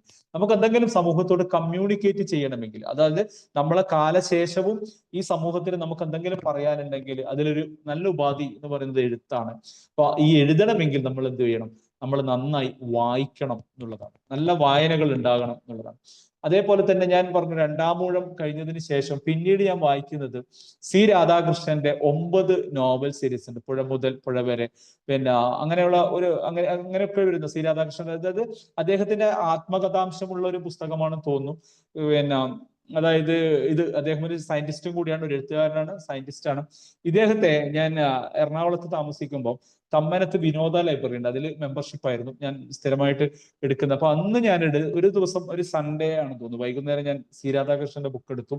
വീട്ടിൽ വെച്ച് ഞാൻ കലൂര് സ്റ്റേഡിയത്തിൽ നടക്കാൻ പോയപ്പോ ഒരു രണ്ടാളിങ്ങനെ നടന്നു പോകുന്നത് എനിക്ക് ഭയങ്കര പരിചയം. ഇയാൾ ഇപ്പൊ കണ്ടത്, കാരണം ഞാൻ ഫേസ്ബുക്ക് ബുക്ക് എടുത്തപ്പോൾ സി രാധാകൃഷ്ണന്റെ ഫോട്ടോ, അപ്പൊ സി രാധാകൃഷ്ണൻ ഉണ്ട് സ്റ്റേഡിയത്തിലൂടെ നടക്കുന്നു, അദ്ദേഹത്തിന്റെ മകന്റെയും കൂടെ. കാരണം സി രാധാകൃഷ്ണനെ സംബന്ധിച്ച് അദ്ദേഹം മറ്റേ മലപ്പുറത്തുള്ള എവിടെയാണ് താമസം, എല്ലാ ബയോഗ്രഫിയും, കാരണം അദ്ദേഹത്തിന്റെ ഒരു കട്ട ഫാനായിരുന്നു ഞാൻ. 9 ബുക്കും എനിക്ക് തോന്നുന്നു ഒരു അത്രയും നല്ല ബുക്കുകളാണ്. പക്ഷെ നമുക്ക് ഒരുപാട് ആ പുസ്തകങ്ങൾ നമുക്ക് റിയാലിറ്റി തരുന്ന ഒരു ബുക്കാണ്. അതായത് ഒരു പക്ഷേ മോട്ടിവേഷൻ ബുക്ക് പോലെ തന്നെ ബുക്കുകളാണ്, അദ്ദേഹത്തിന്റെ റിയൽ ലൈഫുമായിട്ട് ബന്ധമുള്ള കാര്യങ്ങൾ. കാരണം അന്ന് ബികോം പഠിക്കുമ്പോൾ ഒരുപാട് പ്രശ്നങ്ങളും പ്രതിസന്ധികളൊക്കെ വരുമ്പോൾ ഒരു സെൽഫ് ഹെൽപ്പ് ബുക്ക് എങ്ങനെയാണോ സഹായിക്കുന്നത് അതേപോലെ സഹായിച്ച ഒരു ബുക്കാണ് സി രാധാകൃഷ്ണന്റെ 9 സീരീസ് ഉള്ള ബുക്കുകൾ.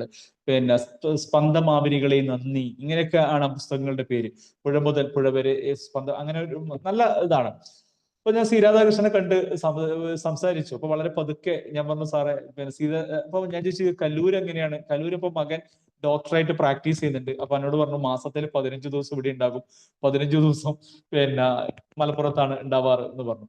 ശരിക്കും പറഞ്ഞാല് ഇങ്ങനെയുള്ള, കാരണം എന്റെ ജീവിതത്തിൽ എനിക്കൊരു വായന എന്നുള്ള ഒരു അനുഭവം തന്ന ഒരു എഴുത്തുകാരനാണ് സി രാധാകൃഷ്ണൻ എന്ന് പറയുന്നത്. അദ്ദേഹത്തെ ഡയറക്റ്റ് കണ്ടപ്പോ നമ്മൾ വെറുതെ അങ്ങ് പറയും, അദ്ദേഹം ശ്വസിക്കുന്ന വായു തന്നെയാണല്ലോ ഞാനും ഇപ്പോൾ ശ്വസിക്കുന്നത് എന്നുള്ള. കാരണം നമുക്ക് അത്രയും ഇഷ്ടപ്പെട്ട സാധനങ്ങൾ. അപ്പൊ ഇങ്ങനെ വായിക്കുമ്പോൾ ചിലപ്പോ പല പ്രതിസന്ധികളും പല കാര്യങ്ങളൊക്കെ, ഇപ്പം എന്റെയൊക്കെ ഒരു അനുഭവത്തിൽ നമുക്ക് എന്തെങ്കിലും ഒരു പ്രശ്നങ്ങളോ പ്രതിസന്ധികളോ നമ്മൾ വരുമ്പോൾ നമ്മൾ നന്നായി വായിക്കുമ്പോൾ ചിലപ്പോ ഇൻഡയറക്റ്റ് ആയിട്ട് ആ പുസ്തകങ്ങളിൽ ആ സൊല്യൂഷൻസ് ഉണ്ടാകാറുണ്ട് എന്നുള്ളതാണ് സത്യം. പ്രത്യേകിച്ച് സെൽഫ് ഹെൽപ്പ് ബുക്കുകളൊക്കെ വായിക്കുമ്പോൾ നമ്മളൊരു പ്രശ്നങ്ങളിലും പ്രതിസന്ധികളിലൊക്കെ ഉണ്ടാകുമ്പോൾ ഇപ്പൊ നമുക്ക് കുറെ അന്ധവിശ്വാസങ്ങളും ഇതൊക്കെ വരുമ്പോൾ നമ്മളെ മൈൻഡ് ബ്ലോക്ക്, ഇപ്പം സാറ് പറഞ്ഞതുപോലെ പലപ്പോഴും മൈൻഡ് ബ്ലോക്ക് ഒക്കെ ഉണ്ടാകുമ്പോൾ മാനസികമായ ഇതൊക്കെ ഉണ്ടാകും, ബ്ലോക്കുകളും കാര്യങ്ങളൊക്കെ വരുമ്പോൾ നല്ല പുസ്തകങ്ങൾ വായിക്കുമ്പോൾ ചിലപ്പോൾ അതിനൊരു സൊല്യൂഷൻസ് ഇൻഡയറക്റ്റ്ലി പ്രപഞ്ചം നമുക്ക് തരാറുണ്ട് എന്നുള്ളതാണ്. അതുകൊണ്ട് വായനകൾ ഉണ്ടാകുമ്പോൾ നമുക്ക് എനിക്കൊന്ന് വായിക്കുന്നവർക്ക് ബുദ്ധി ഇതാകുന്ന അങ്ങനത്തെ സൂക്കേടുകളിൽ നിന്നൊക്കെ നമുക്ക് മാറി നിൽക്കാം. അപ്പൊ വായനയിൽ ഞാൻ മനസ്സിലാക്കിയ ഒന്ന് നമുക്ക് വിഷ്വലൈസേഷൻ കിട്ടും, രണ്ടാമത്തേത് നമുക്ക് റൈറ്റിംഗ് ഇതുണ്ടാകും, മൂന്നാമത് ഞാൻ കണ്ട ഒരു നല്ലൊരു സാധനം എന്ന് വെച്ചാൽ കമ്മ്യൂണിക്കേഷൻ സ്കില്ല്. അത് നമുക്ക് നന്നായിട്ട് ഇംപ്രൂവ് ചെയ്യണമെങ്കിൽ നല്ല വായനകൾ വേണം എന്നുള്ളതാണ്. ഇപ്പം ബാംഗ്ലൂരിലൊക്കെ നമ്മൾ പോയപ്പോൾ, ഞാൻ ബാംഗ്ലൂരിൽ ആദ്യം നമ്മൾ എന്താ ചെയ്യാന്ന് വെച്ചാൽ ഇംഗ്ലീഷ് ഒന്ന് ഡെവലപ്പ് ചെയ്യണം എന്ന് വിചാരിക്കും. അപ്പൊ ഇംഗ്ലീഷ് ഡെവലപ്പ് ചെയ്യുമ്പോൾ ഇപ്പം നമ്മൾ ഇവിടെയൊക്കെ നമ്മൾ അത്യാവശ്യം ഇംഗ്ലീഷ് സംസാരിക്കൽ നല്ല കാര്യമാണ്. പക്ഷെ ബാംഗ്ലൂർ പോലുള്ള ഇവിടെ പോകുമ്പോൾ നമുക്ക് മനസ്സിലാകുന്നത് അവിടെ 2-3 തരത്തിലുള്ള ഇംഗ്ലീഷ് ഉണ്ട്. ഒന്ന് സ്റ്റാൻഡേർഡ് ഇംഗ്ലീഷ് എന്ന് പറഞ്ഞു, അതായത് ഒന്ന് നമ്മൾ സാധാരണക്കാരുടെ ഇംഗ്ലീഷ്. ഇപ്പൊ ഒരു ഉദാഹരണം പറയുകയാണെങ്കിൽ ഞാൻ ഡെഫിനറ്റ്ലി എന്ന് പറയുമ്പോൾ അതൊരു സാധാരണ ഇംഗ്ലീഷാണ്. പക്ഷെ കുറച്ചും കൂടി വായനാശീലവും അല്ലെങ്കിൽ ഇംഗ്ലീഷ് പുസ്തകങ്ങളൊക്കെ നന്നായി വായിക്കുന്നവര് പ്രിസൈസ്ലി എന്ന് പറയുന്നതും ഡെഫിനറ്റ്ലിന്റെ അതേ മീനിങ് തന്നെയാണ് വരുന്നത്. പക്ഷെ അങ്ങനെ, അതായത് നല്ലൊരു കമ്മ്യൂണിക്കേഷൻ, നല്ല ഒരു കമ്പനികളിലൊക്കെ പോകുമ്പോൾ നമുക്ക് അധികം വായനയൊന്നും ഇല്ലാതെ അത്യാവശ്യം ഇംഗ്ലീഷ് പറയുന്നവരാണെങ്കിൽ ഈ പ്രിസൈസ്ലി എന്നൊന്നും പറഞ്ഞാലൊന്നും മനസ്സിലാവില്ല, ഇതെന്താ ഇദ്ദേഹം ഉദ്ദേശിച്ചത് നമുക്ക് മനസ്സിലാവില്ല. ഡെഫിനറ്റ്ലി എന്ന് നമുക്ക് കിട്ടും. അപ്പൊ നമ്മുടെ കമ്മ്യൂണിക്കേഷൻ അങ്ങനെയുള്ള സ്ഥലങ്ങളിലേക്ക് പോകുമ്പോഴാണ് നമ്മളുടെ ഈ ഇംഗ്ലീഷ് വായന.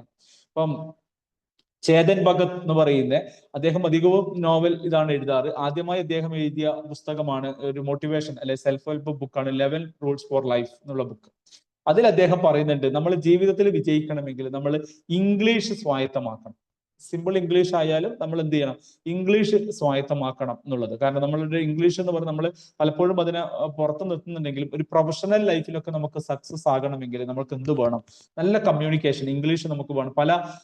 നമുക്കൊക്കെ സങ്കടം തോന്നുന്ന കാര്യം കേരളത്തിലുള്ള നല്ല പ്രൊഫഷൻസ്, ഇപ്പം ഞാൻ അക്കൗണ്ടിങ് മേഖലയിലായതുകൊണ്ട് ചാർട്ടേഡ് അക്കൗണ്ടന്മാരൊക്കെ ഈ നല്ല ഹൈ ക്വാളിഫൈഡ് CA ആണ് ഇവിടെയുള്ള. പക്ഷെ അവര് ഒരു ഓൾ ഇന്ത്യ ലെവലിലുള്ള ഒരു സ്പീച്ച് ചെയ്യുമ്പോൾ അവരുടെ ഇംഗ്ലീഷ് കേൾക്കുമ്പോൾ സങ്കടം തോന്നും. കാരണം കേരളത്തിൽ മാത്രം ജീവിച്ചത് കൊണ്ടുള്ളൊരു പ്രശ്നമാണ്. അതേസമയം അത്രത്തോളം ഇല്ലാതെ ബാംഗ്ലൂരിലുള്ളയും അല്ലെങ്കിൽ തമിഴ്നാട്ടിലുള്ളൊക്കെ ചെന്നൈയിലേക്കുള്ള CAക്കാർ സംസാരിക്കുമ്പോൾ അതൊരു ഇതാണ്, ഇയാൾക്ക് എന്ത് ഉണ്ട് എന്ന് പറഞ്ഞിട്ടും കാര്യമില്ല. പുറത്തുള്ളൊരു ഡൽഹിയിലെ CA കാണുമ്പോൾ എന്താന്ന് ഇയാൾക്ക് ഇംഗ്ലീഷ് പോലും സംസാരിക്കാൻ പറ്റുന്നില്ല എന്നുള്ളത്. അപ്പൊ കമ്മ്യൂണിക്കേഷൻ സ്കില്ല് നമുക്ക് ഇമ്പ്രൂവ് ആകണമെങ്കിൽ നമുക്ക് നല്ല റീഡിങ് വേണം. ഒരുപാട് നല്ല നല്ല പുസ്തകങ്ങൾ നമുക്ക് ആദ്യമൊന്നും മനസ്സിലാവില്ല എങ്കിലും നമ്മൾ നിരന്തരം വായന ഉണ്ടാകുമ്പോൾ എനിക്ക് തോന്നുന്നു നമ്മുടെ സബ് കോൺഷ്യസ് മൈൻഡിനെ അത് ഏറ്റെടുക്കും. പിന്നെ അപ്പം ഗ്രാമറൊക്കെ നമ്മൾ അതിലധികം ഫോക്കസ് ചെയ്യേണ്ട കാര്യമില്ല. പക്ഷേ നമ്മൾ നന്നായി വായിച്ചു കൊടുക്കുമ്പോൾ ഇൻഡയറക്റ്റ് ആയിട്ട് എനിക്ക് തോന്നുന്നു ഗ്രാമറൊക്കെ നമ്മളെ സംസാരത്തിൽ വരുന്നുണ്ട് തോന്നുന്നു. നമ്മളെ സബ് കോൺഷ്യസ് മൈൻഡ് അതൊക്കെ ഏറ്റെടുക്കുന്നുണ്ട് എന്നാണ് എനിക്ക് തോന്നാറ്. കാരണം നമ്മൾ കുറേയൊക്കെ പിന്നെ ഇപ്പൊ ഞാൻ 2020 മുതലാണ് ഈ ഇംഗ്ലീഷ് പുസ്തകങ്ങളൊക്കെ അധികം വായിക്കാൻ തുടങ്ങിയത്. അപ്പൊ അതിനുശേഷം ഇപ്പൊ വൈഫ് ബോൺ ആൻഡ് ബോട്ടപ്പ് ബാംഗ്ലൂരാണ്. അവളുടെ അടുത്ത് നല്ല ഇംഗ്ലീഷ് ഉണ്ട്. അപ്പൊ ഞാൻ പറയുന്ന ഇംഗ്ലീഷൊക്കെ ഞാൻ എന്തെങ്കിലും ലെറ്റർ ഡ്രാഫ്റ്റ് ചെയ്താൽ ഞാൻ അവർക്ക് കൊടുക്കും, ഇതൊന്ന് ചെക്ക് ചെയ്യണം എന്ന് പറഞ്ഞിട്ട്, കാരണം സെന്റൻസ് ഇതൊക്കെ. പക്ഷെ ഇപ്പൊ ഞാൻ അന്നേരമൊക്കെ കുറെ പ്രശ്നങ്ങളൊക്കെ 2018-19 പറയും ഇങ്ങനെയല്ല, അത് ഇങ്ങനെയാണ് ചെയ്യേണ്ടത് എന്നൊക്കെ പറഞ്ഞിട്ട് പ്രസന്റ് പെർഫെക്റ്റ് ആണ് വേണ്ടത് അവിടെ, അങ്ങനെ ഒരു ഒഫീഷ്യൽ ചെയ്യുമ്പോൾ. പക്ഷെ ഇപ്പൊ ഞാൻ ടൈപ്പ് ചെയ്യുമ്പോഴൊക്കെ ഇൻഡയറക്റ്റ് ആയിട്ട് അവള് പറയാറുണ്ട് ഇപ്പൊ കുറെ നിങ്ങൾ ഇംപ്രൂവ്ഡ് ആണ് കേട്ടോ. കാരണം ഞാൻ ഗ്രാമർ ഒന്നും അധികം പഠിച്ചിട്ടില്ല, പക്ഷേ നമ്മളിങ്ങനെ പുസ്തകങ്ങൾ വായിച്ചുകൊണ്ടിരിക്കുമ്പോൾ നമ്മളുടെ മൈൻഡിൽ ഓൾറെഡി ആ ഗ്രാമർ ഒക്കെ സെറ്റ് ആവുന്നുണ്ട് എന്നാണ് എനിക്ക് തോന്നുന്നത്. നമുക്ക് ഇന്നത് പറയണം. ഇപ്പൊ മലയാളം നമ്മളാരും ഗ്രാമർ പഠിച്ചിട്ടൊന്നുമില്ല പിന്നെ സംസാരിക്കാൻ തുടങ്ങിയത്, പക്ഷെ നമ്മളത് കേട്ട് കേട്ട് കേട്ട് നമ്മളുടെ മനസ്സിൽ എന്തുണ്ട്, ആ ഗ്രാമർ സെറ്റ് ആയിട്ടുണ്ട് എന്നുള്ളതാണ്. അപ്പൊ നല്ല വായനകൾ നമുക്ക് കമ്മ്യൂണിക്കേഷൻ സ്കില്ലുകൾ നന്നായിട്ട് കൂട്ടും എന്നുള്ളതാണ്. പിന്നീട് എനിക്ക് തോന്നിയ ഒരു മെയിൻ കാര്യം ക്യാരക്ടർ, നമ്മളുടെ സ്വഭാവം, അത് ഒരു വായന നമ്മളെ നന്നായി ഗുണം ചെയ്യുന്നുണ്ടെന്നുള്ളതാണ്. കാരണം നമുക്ക് നന്നായി വായിക്കുന്നവർ പൊതുവെ എനിക്ക് തോന്നുന്നു ശാന്ത സ്വഭാവക്കാരും, കാരണം അത് ക്ഷമ ഇതിന്റെ ഒരു മെയിൻ ഘടകമായത് കൊണ്ടായിരിക്കാം. നല്ല വായനകൾ, പിന്നെ വായനക്കാർ നമ്മൾ എവിടെയോ കേട്ടിട്ടുണ്ട്, വായന ഇല്ലാത്തവര് ഒരു ജീവിതം ജീവിക്കുമ്പോൾ വായിക്കുന്നവർ ഒരുപാട് ജീവിതങ്ങൾ ജീവിക്കുന്നു എന്നുള്ളത്. അപ്പൊ നമ്മൾ എന്ത് ചെയ്യും, നമുക്കൊരു റിയലൈസേഷൻ കിട്ടും. ഇപ്പം ഞാൻ ഫൈസാറോടൊക്കെ പറഞ്ഞല്ലോ, ഞാൻ എന്തിനു നോവൽ വായിക്കുന്നത്, ഞാൻ നോവലും സെൽഫ് ഹെൽപ്പ് ബുക്കുകളും വായിക്കുന്ന ആളാണ്. നോവൽ ഞാൻ അതിന്റെ പ്രാധാന്യത്തോടെ തന്നെ വായിക്കാറുണ്ട്. എന്തുകൊണ്ടാണെന്ന് വെച്ചാൽ നോവലുകളിലാണ് നമുക്ക് പലപ്പോഴും പിന്നെ ജീവിതങ്ങൾ മനസ്സിലാകുന്നത്.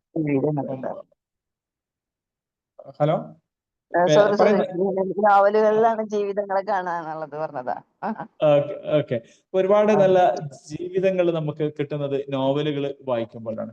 സെൽഫ് ഹെൽപ്പ് ബുക്കുകൾ തീർച്ചയായിട്ടും എങ്ങനെ ജീവിക്കണം, ഒരു ഗോൾ സെറ്റ് ചെയ്യണം, പിന്നെ എങ്ങനെ ചെയ്യണം എന്നൊക്കെ നമ്മളെ പഠിപ്പിക്കുന്നുണ്ടെങ്കിലും നോവലുകളാണ് നമുക്ക് എങ്ങനെയാണ് ഈ കാലഘട്ടം, അല്ലെങ്കിൽ ചരിത്ര ബുക്കുകളാണ് എങ്ങനെയാണ് നമ്മൾ ഉണ്ടായത് എന്നുള്ള കാര്യങ്ങളൊക്കെ നമ്മളെ പഠിപ്പിക്കുന്നത്. അപ്പോൾ എല്ലാതരം എനിക്ക് തോന്നുന്നു പിന്നെ നല്ല നല്ല പുസ്തകങ്ങൾ നോവലില് പിന്നെ വളരെ നമ്മൾ സെലക്റ്റീവ് ആകണം. നമ്മൾ എങ്ങനെയാണ് ഒരു ബുക്ക് സെലക്ട് ചെയ്യാറ്, എങ്ങനെയാണ് നമ്മളൊരു ബുക്ക് സെലക്ട് ചെയ്യുമ്പോൾ നമ്മൾ എന്തൊക്കെ കാര്യങ്ങൾ ശ്രദ്ധിക്കാറ്? ഞാനൊരു പുസ്തകം വാങ്ങണം അല്ലെങ്കിൽ വായിക്കണം എന്ന് നമ്മൾ ചിന്തിക്കുമ്പോൾ എന്തൊക്കെ കാര്യങ്ങൾ നമ്മൾ നോക്കാറുണ്ട്? പരമേശ്വരൻ സാർ ഒരു ബുക്ക് ഷോപ്പിൽ പോയി, ഇപ്പൊ DC ബുക്സിൽ പോയി, സാറ് ഒരു പുസ്തകം വാങ്ങുമ്പോൾ എന്തൊക്കെ കാര്യങ്ങളാണ് നമ്മൾ നോക്കാറ്? ആർക്കും പറയാം കേട്ടോ, പരമേശ്വരൻ സാറിനായാലും മിനി മേഡത്തിനായാലും. എനിക്ക് തോന്നുന്നത് ഒന്ന് എഴുതിയ ആളെ കുറിച്ച്. ഓക്കെ, പരമേശ്വരൻ സാറും പറഞ്ഞത് അത് തന്നെയാണ് തോന്നുന്നത്, എഴുതിയ ഓതർ അല്ലെ. പിന്നീട് രണ്ടാമത് എന്താണ് നോക്കാറ്? പിന്നെ ആ ബുക്ക്, അതിന്റെ വലിപ്പം, അതിന്റെ ഒരു മണം, ഇതെല്ലാം നോക്കി അതും ചിലപ്പോ എന്നെ ഇതുണ്ട് ചെയ്യുന്നുണ്ട്. പിന്നെ അതിന്റെ ആ ബാക്ക് കവറിലുള്ള ഒരു ചെറിയ സമ്മറി ഉണ്ടല്ലോ, അത് ഞാൻ ഇങ്ങനെ ജസ്റ്റ് ഒന്ന് ഓട്ടിച്ച് നോക്കുമ്പോൾ എനിക്കത് ഇത് എന്റെ ഇഷ്ടപ്പെട്ട സബ്ജക്റ്റ് ആണല്ലോ, അല്ലെങ്കിൽ ഞാൻ ആകാംക്ഷയോടെ നോക്കിയിരുന്ന ഒരു കാര്യമാണല്ലോ എന്നൊക്കെ അത് ആ ഇൻട്രസ്റ്റ് ക്രിയേറ്റ് ചെയ്യും. അപ്പൊ ഞാനത് വായിക്കും. Okay, thank you. മിനിമം എന്തെങ്കിലും കൂട്ടിച്ചേർക്കാനുണ്ടോ? ഇല്ലില്ല, ഞാൻ പറഞ്ഞില്ല, എന്റെ വായന നിന്ന് പോയതാണ്. വായിക്കുന്ന സമയത്ത് ഇതുപോലെ എന്തും കിട്ടിയത് വായിക്കുന്ന ഒരാളായിരുന്നു. എന്ന് വെച്ചാൽ നമ്മള് വീടുകളിൽ നമുക്ക് സാധാരണ കിട്ടുന്ന സമയത്ത്, പിന്നെ ഞാൻ പറഞ്ഞില്ല വായനശാലയിൽ പോയപ്പോ ഒരു വായനശാല മുഴുവൻ തീർത്തതാണ്. മലയാളി സമാജ കാരണം കൊണ്ടാണ്, അത്രമാത്രം പുസ്തകങ്ങളൊന്നും ഉണ്ടാവില്ല, ഏകദേശം ഒരു 100-120 ബുക്കുകൾ ഉണ്ടായിരുന്നുള്ളൂ. അപ്പൊ അങ്ങനെ വായിച്ചിട്ടുണ്ട്. പക്ഷെ നമ്മള് ഈ ഓതർ അതുപോലെ കേട്ട പുസ്തകങ്ങളൊക്കെ, വായിച്ച പുസ്തകങ്ങൾ തന്നെ വീണ്ടും വീണ്ടും വായിച്ച കാര്യങ്ങളുണ്ട്. ഇപ്പൊ ഒരു ദേശത്തിന്റെ കഥയൊക്കെ ഇപ്പോഴും വായിക്കാൻ സന്തോഷമാണ്. അതുപോലെ ഊഞ്ഞാല്, വിലാസിനിയുടെ ഒക്കെ.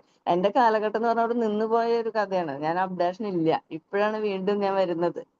അപ്പൊ പുസ്തകങ്ങളെ കുറിച്ച് എന്ന് പറഞ്ഞാൽ സാധാരണ ഞാൻ മോട്ടിവേഷൻ പുസ്തകങ്ങളെ വായിച്ചിട്ടില്ല. ഇങ്ങനെ വരുമ്പോൾ ഇങ്ങനത്തെ ക്ലാസ്സുകളിലാണ് മോട്ടിവേഷനെ പറ്റി കേട്ടത്. അപ്പൊ ഞാൻ പറഞ്ഞേ വേഗം യൂട്യൂബ് തുറക്കും, അതിന്റെ റിവ്യൂ വായിക്കും, എനിക്ക് കിട്ടേണ്ടത് കിട്ടി, അങ്ങനെയാണ് പോയിരുന്നത്. പിന്നെ വായനയ്ക്കൊരു പുതിയൊരു ചാപ്റ്റർ തുടങ്ങിയത് സലീന മാഡം ഈ 5 സ്റ്റാറിന്റെ ക്ലാസ് കൂടിയിട്ടാണ്. തീർച്ചയായിട്ടും ഇതെന്റെ ഒരു 2ാം വായനയുടെ സ്റ്റാർട്ടിങ് ആയതുകൊണ്ട് എനിക്ക് വലിയ സന്തോഷമുണ്ട്. Thank you. തീർച്ചയായിട്ടും പക്ഷെ സാറ് പറഞ്ഞ ശ്രീ രാധാകൃഷ്ണനെയൊക്കെ ഞാൻ എത്രയോ വർഷം മുമ്പ് വായിച്ച കാര്യമാണ്. ഞാൻ ഇപ്പോഴും അദ്ദേഹത്തെ ഓർക്കണത് അദ്ദേഹത്തെ സിനിമയായ കഥ. ഞാൻ പലപ്പോഴും അത് ആലോചിച്ചു, ഏതാ സിനിമ എന്ന് എനിക്ക് ഓർമ്മയില്ല ആ കഥ, നോവല്. പക്ഷെ ഒരു മധുരക്കിനാവിൻ കൊണ്ടുള്ള പാട്ടൊക്കെ വന്നത് ആ സിനിമയിലാണ്. മമ്മൂട്ടി നായകനും മധു അച്ഛനായിട്ടുള്ള ഒരു സിനിമ, MBBS പഠിക്കാൻ വിടുന്നതും. അത് നല്ല കഥയായിരുന്നു. ശരിക്കും വളരെ ജീവിതഗന്ധിയായിട്ടുള്ള കഥകളായിരുന്നു. അതുപോലെ കൂടെവിടെ പത്മരാജന്റെ മാതൃഭൂമിയിൽ വന്നതാണ്. അതുപോലെ നമുക്ക് പാർക്കാൻ മുന്തിരിത്തോപ്പുകളോ മറ്റോ, നമുക്ക് ഗ്രാമങ്ങളിൽ ചെന്ന് പാർക്കാം എന്ന പത്മരാജന്റെ സിനിമ, അതൊക്കെ മാതൃഭൂമിയിൽ ഞാൻ വർഷങ്ങൾക്ക് മുമ്പ് വായിച്ചിട്ട് അതൊക്കെ സിനിമയായ ഇതാണ്. Okay, thank you mini ma'am. Mohandas sir, ഹൃദയ മാം എന്തെങ്കിലും പറയാനുണ്ടെങ്കിൽ പറയാം. പിന്നെ എങ്ങനെയാണ് ഒരു പുസ്തകം സെലക്ട് ചെയ്യുന്നുള്ളത്. പിന്നെ ഞാൻ പലപ്പോഴും പുസ്തകം സെലക്ട് ചെയ്യാറ് പരമേശ്വരൻ സാർ പറഞ്ഞ ഓതർ നമ്മൾ നോക്കാറുണ്ട്. പിന്നെ ആരാണ് MT അങ്ങനെയൊക്കെ നോക്കാറുണ്ട്. പിന്നീട് റെക്കമെൻഡേഷൻസ്, ഇപ്പം ചില റെക്കമെൻഡേഷൻസ് നമുക്ക് കിട്ടും. ഇപ്പൊ ഫൈസൽ സാറിന്റെ ഇന്നത് നല്ലതാണ്, പിന്നെ അത് നല്ലതാണ് എന്നൊക്കെ പറയുമ്പോൾ നമുക്ക് ചില റെക്കമെൻഡേഷൻസുകൾ കിട്ടുമ്പോഴും നമ്മൾ ആ പുസ്തകത്തെ തേടി പോവാറുണ്ട് എന്നുള്ളതാണ്. ഇപ്പം മൂന്നാമത് നമ്മൾ നോക്കാറ് റിവ്യൂസ് തോന്നും ആ പുസ്തകത്തിന്റെ. ഇപ്പൊ യൂട്യൂബിലും എങ്ങനെയാണ്, ഇപ്പൊ ഈറ്റ് ദാറ്റ് ഫ്രോഗ് എന്ന് പറയുന്നൊരു പുസ്തകം ഞാൻ റിവ്യൂ കണ്ടിട്ട് പിന്നെ കണ്ണൂരും എല്ലാം തേടി പോയതാണ്. എനിക്ക് എറണാകുളത്ത് HNC ബുക്സ് എന്നാണ് ആ ബുക്ക് കിട്ടിയത്, DC ബുക്സിൽ പോലും ഇല്ല. അതേപോലെ തന്നെ പിന്നെ നമ്മുടെ സബ്ജക്ട് നമുക്ക് പറ്റിയ ടോപ്പിക് ആണോ എന്നുള്ളത്. എനിക്കൊരിക്കലും ഒരു ഇലക്ട്രോണിക്, ഞാൻ നല്ല വായനക്കാരനാണെന്ന് പറഞ്ഞിട്ട് ഞാനൊരു ഇലക്ട്രോണിക്സ് ബുക്ക് വാങ്ങിയിട്ട് കാര്യമില്ല. നിനക്ക് ഇലക്ട്രോണിക്സിന്റെ ABCD അറിയില്ലെങ്കിൽ അത് നമ്മളെ സബ്ജക്ട് ഓതർ നമ്മളൊക്കെ എല്ലാം ഒന്നും വായിച്ചാൽ മനസ്സിലാവില്ല. നമ്മളുമായിട്ട് റിലേറ്റഡ് ആയിട്ടുള്ള പുസ്തകങ്ങൾ വായിക്കുകയാണെങ്കിൽ നമുക്ക് കൂടുതൽ ഗുണം കിട്ടും എന്നുള്ളതാണ്. ഇപ്പം ഈ കഴിഞ്ഞ ആഴ്ച വായനശാലയിൽ പോയപ്പോൾ എന്നോട് പറഞ്ഞു, ഞാൻ സുഭാഷ് ചന്ദ്രന്റെ സമുദ്രശില എന്നുള്ള, അതിനുശേഷം ഞാൻ പുതിയ ബുക്കൊന്നും വന്നില്ല, ഞാൻ ഈ രാത്രി 12-ന് ശേഷം ഇതൊക്കെ കിട്ടുമെന്നൊക്കെ അറിയാൻ വേണ്ടി പോയതാണ്, ആത്രേയകം ബാക്കിയുള്ള ബുക്ക്. അപ്പൊ അവർ പറഞ്ഞില്ല അത്. അപ്പൊ എന്നോട് പറഞ്ഞു കുറച്ച് പുസ്തകത്തിന്റെ പേര് തരുവാണെങ്കിൽ നമുക്ക് നോക്കാം എന്ന്. അപ്പൊ ഞാൻ ആ ലൈബ്രറിയിൽ നോക്കുമ്പോൾ പലപ്പോഴും കാണാത്ത ആൾക്കാർ VKN. ഞാൻ അവരോട് പറഞ്ഞു VKN കുറച്ച് ബുക്കുകൾ കൊണ്ടുവെക്കണം എന്ന് പറഞ്ഞു. VKN ഒരു പക്ഷെ എനിക്കൊന്നും മലയാളികൾ അധികം ആൾക്കാർ വായിക്കില്ല. പക്ഷെ ഒരിക്കൽ VKN നമുക്ക് മനസ്സിലായാലും പിന്നെ VKN നമ്മൾ വിടൂല എന്നുള്ളതാണ്. ഇപ്പം പിതാമഹനായാലും പിന്നെ ഇത് പയ്യൻസ് കഥകളായാലും VKN പിന്നെ ഒരുപാട് മനോഹരമായ കഥകളുണ്ട്. അപ്പൊ ഞാൻ ലൈബ്രറിയിൽ പറഞ്ഞു, ഒന്ന് VKN കുറച്ച് പുസ്തകങ്ങൾ എറണാകുളത്തൊക്കെ അവൈലബിൾ ആണ്, പക്ഷെ കണ്ണൂർ പോലുള്ള സ്ഥലങ്ങളിൽ ലൈബ്രറിയിൽ VKN പുസ്തകങ്ങളേ ഇല്ല. അപ്പൊ ശരിക്കും പറഞ്ഞാല് തലമുറ വായിക്കേണ്ടതാണ്. കാരണം ഒരു പക്ഷേ അത്രയും മനോഹരമായി നർമ്മം, കാരണം ആ പുസ്തകം വായിക്കുമ്പോൾ VKN ബുക്കുകൾ വായിക്കുമ്പോൾ ആദ്യം ടഫായിട്ട് തോന്നുമെങ്കിലും ഒരിക്കലും കൂടി ചിന്തിച്ച് വായിക്കേണ്ട ഒരു പുസ്തകമാണ് VKN. അതിന്റെ അർത്ഥം മനസ്സിലായി ചിലപ്പോൾ നമ്മൾ വല്ലാണ്ടൊക്കെ ചിരിച്ചു കളയും. അപ്പൊ വീട്ടിലവർക്ക് ഇവരുടെ ഇങ്ങനെ ചിരിക്കുന്നത്, കാരണം അത്രക്ക് നല്ല തമാശയായിരിക്കും അദ്ദേഹം പറഞ്ഞിട്ടുണ്ടാവുക. പക്ഷെ അത് വായിക്കാൻ തുടങ്ങിയാൽ VKN നമ്മൾ വിടില്ല. അതേപോലെ തന്നെ നമ്മളെ ഏരിയയിലൊക്കെ ഒന്നും കാണാത്തതാണ് സേതുവിന്റെ ബുക്കുകൾ. സേതുവിന്റെ ബുക്കുകളും പിന്നെ TD രാമകൃഷ്ണന്റെ കാണാറുണ്ട്. പിന്നെ ഞാൻ പറഞ്ഞ TD രാമകൃഷ്ണനും ഓക്കെയാണ്, പക്ഷെ TD രാമകൃഷ്ണനെ വായിക്കുമ്പോൾ ഒരു മൈൻഡ് സെറ്റ് വേറെയാണ്. സേതുവിന്റെ ബുക്കുകൾ കുറച്ച് പിന്നെ കൊണ്ടുവെക്കണം എന്ന് പറഞ്ഞു. അപ്പൊ സേതുവിന്റെ കുറച്ച് ബുക്ക്, കാരണം മീനാക്ഷി പുരത്തിനൊക്കെ ബേസ് ചെയ്തിട്ടുള്ള ഇതുണ്ട്, അതൊക്കെ വായിക്കുമ്പോൾ ശരിക്കും പറഞ്ഞാല് പിന്നെ നല്ലൊരു സിനിമയോ അല്ലെങ്കിൽ നമ്മുടെ മനസ്സിലെ വിഷ്വലൈസേഷൻ എന്ന് പറയുന്നത് നന്നായിട്ട് ഇതാകുന്ന പുസ്തകങ്ങളാണ് ഇദ്ദേഹത്തിന്റെ സേതുവിന്റെ ബുക്കുകൾ. അതൊക്കെ നമുക്ക് കിട്ടുവാണെങ്കിൽ സേതു പിന്നെ ഇവരുടെയൊക്കെ നമ്മൾ ബുക്കുകൾ വായിക്കുകയാണെങ്കിൽ പിന്നെ അത് VKN. അതേപോലെ എനിക്ക് ഇഷ്ടം തോന്നിയത് നമ്മളെ പെരുമ്പടവിന്റെ സങ്കീർത്തനം പോലെയുള്ള പുസ്തകങ്ങൾ. പക്ഷെ അതൊന്നും നമ്മളുടെ ലൈബ്രറികളിലും, വൈക്കം മുഹമ്മദ് ബഷീറിന്റെ ബുക്കുകൾ, പക്ഷെ അത് ലൈബ്രറിയിൽ പിന്നെ ഉണ്ടാകാറുണ്ട് ബഷീറിന്റെ ബുക്കുകൾ, പക്ഷെ കുറവാണ് നമ്മളുടെ ഈ സേതുവിനെ പോലെയുള്ള പുസ്തകങ്ങൾ, VKN പോലുള്ള ബുക്കുകൾ. അതേപോലെ തന്നെ നമ്മളുടെ SK പൊറ്റക്കാടിന്റെ യാത്രാവിവരണങ്ങൾ, പിന്നെ ദേശത്തിന്റെ കഥ എല്ലാ സ്ഥലത്തും കാണാറുണ്ട്, പക്ഷേ അദ്ദേഹത്തിന്റെ യാത്രാവിവരണങ്ങൾ, ഇപ്പം പാതിരാ സൂര്യന്റെ നാട്, ഇങ്ങനെയുള്ള പുസ്തകങ്ങളൊക്കെ നമ്മളെ വിഷ്വലൈസേഷൻ നന്നായി ഇമ്പ്രൂവ് ചെയ്യാൻ പറ്റുന്ന പുസ്തകങ്ങളാണ്. എനിക്ക് തോന്നുന്നു സമയം അതിക്രമിച്ചു. വായനയെ പറ്റി പറയുമ്പോൾ നമുക്ക് കൺട്രോൾ ഉണ്ടാവില്ല. ചെറുപ്പക്കാരിൽ നല്ലൊരു കഥാകാരനാണ് സുഭാഷ് ചന്ദ്രൻ. രണ്ട് പുസ്തകങ്ങളാണ് എനിക്കൊന്ന്, പിന്നെ മനുഷ്യനൊരു ആമുഖവും പിന്നെ സമുദ്രശീലയും. പക്ഷെ പുതിയ പുള്ളി 10 years സമുദ്രശീല നല്ല പുസ്തകമാണ്. അദ്ദേഹത്തിന്റെ ബഷീറിന്റെ മകനും അതിലൊരു ചാപ്റ്റർ എഴുതിയിട്ടുണ്ട് തോന്നുന്നു. നല്ല അടിപൊളി പുസ്തകമാണ്. അപ്പൊ ഒരുപാട് നന്ദി. വായിക്കുക. രണ്ടാമൂഴം അതുപോലെ ബുക്കായിട്ട് വന്നതാണ്, നോവലായിട്ട് വന്നതാണ്. രണ്ടാമൂഴം അപ്പോഴൊക്കെ വായിച്ചിട്ടുണ്ട്. പിന്നെ കാലങ്ങൾക്ക് ശേഷം അത് സിനിമയായിട്ട് കണ്ടിട്ടില്ല. രണ്ടാമൂഴം വായിച്ചിട്ടുണ്ട്. എനിക്ക് കഥകളൊക്കെ മലയാളികളുടെ മനസ്സിലുള്ളതാണ്, വായിച്ചിട്ടുണ്ട്. Thank you. അപ്പോ പിന്നെ ഈവൺ നമ്മള് പൊതുവെ കാണാറ് MT നന്ദകുമാറിന്റെ നല്ല എഴുത്താണ് കേട്ടോ. കാരണം എന്റെ കർണൻ എന്നുള്ള പുസ്തകം വായിച്ചപ്പോഴാണ് നന്ദകുമാറിന്റെ ക്രാഫ്റ്റ് നല്ല സാധനമാണ്. പറ്റുമെങ്കിൽ അങ്ങനെയുള്ള പുസ്തകങ്ങൾ വായിക്കുക. തീർച്ചയായിട്ടും ഞാൻ പറയുന്നത്, ഞാൻ ഇന്നലെ പറഞ്ഞതുപോലെ 2 ദിവസം മുമ്പ് പറഞ്ഞത്, നമ്മൾ മോഡൽ ആവേണ്ടവരാണ്. നമ്മൾ വായിക്കുമ്പോഴാണ് പുതുതലമുറയും അതിലേക്ക് വരുന്നത്. ഇപ്പൊ വായന എന്ന് പറയുന്ന ഒരു റിച്ച് ഹാബിറ്റിൽ വരുന്ന ഒരു സാധനമാണ് വായന. ഏർലി വേക്കപ്പ്, അതേപോലെ തന്നെ വായനയൊക്കെ നമ്മളെ റിച്ച് ഹാബിറ്റിൽ വരുന്നതാണ്. അപ്പൊ നന്നായി വായിക്കുക, നല്ല പുസ്തകങ്ങൾ തേടി പോകുക. കാരണം ഇപ്പം എനിക്ക് കിട്ടിയൊരു പുസ്തകമാണ് വിഷമിക്കുന്നത് നിർത്തുക. ഇതൊരു നല്ലൊരു പുസ്തകമാണ്. ഒരു സെൻ ബേസ്ഡ് ബുക്കാണ്. ഫൈസൽ സാറിന് എനിക്ക് ഉണ്ടാവും ചിലപ്പോൾ. ഇത് നല്ലൊരു സാധനമാണിത്. പിന്നെ അപ്പൊ ഇങ്ങനെയുള്ള ചെറിയ ചെറിയ ചാപ്റ്റർ അല്ലേ, കുഞ്ഞു കുഞ്ഞു കുഞ്ഞു ചാപ്റ്റർ കുഞ്ഞു കുഞ്ഞു ചാപ്റ്ററാണ്. അപ്പൊ തീർച്ചയായും എന്തെങ്കിലും പുസ്തകത്തിന്റെ ഒക്കെ ഇതുണ്ടെങ്കിൽ ഫൈസൽ സാറിനൊക്കെയും കോൺടാക്ട് ചെയ്യാവുന്നതാണ്. അപ്പോ വായിക്കുക. വായിച്ചാലേ നമുക്ക് നല്ലൊരു സമൂഹത്തെ വളർത്തെടുക്കണമെങ്കിൽ വായന വളരെ അത്യാവശ്യമാണ്. അപ്പൊ താങ്ക് യു വെരി മച്ച്. ഇന്ന് ഏറ്റവും കൂടുതൽ സന്തോഷിച്ചത് നമ്മുടെ ക്ലാസ്സിൽ മിനിമമാണ്. മിനിമം പണ്ടത്തെ അതറിയാ ആ ഒരു മനസ്സ് പഴയ കാലങ്ങളിലൂടെ യാത്ര ചെയ്യണം.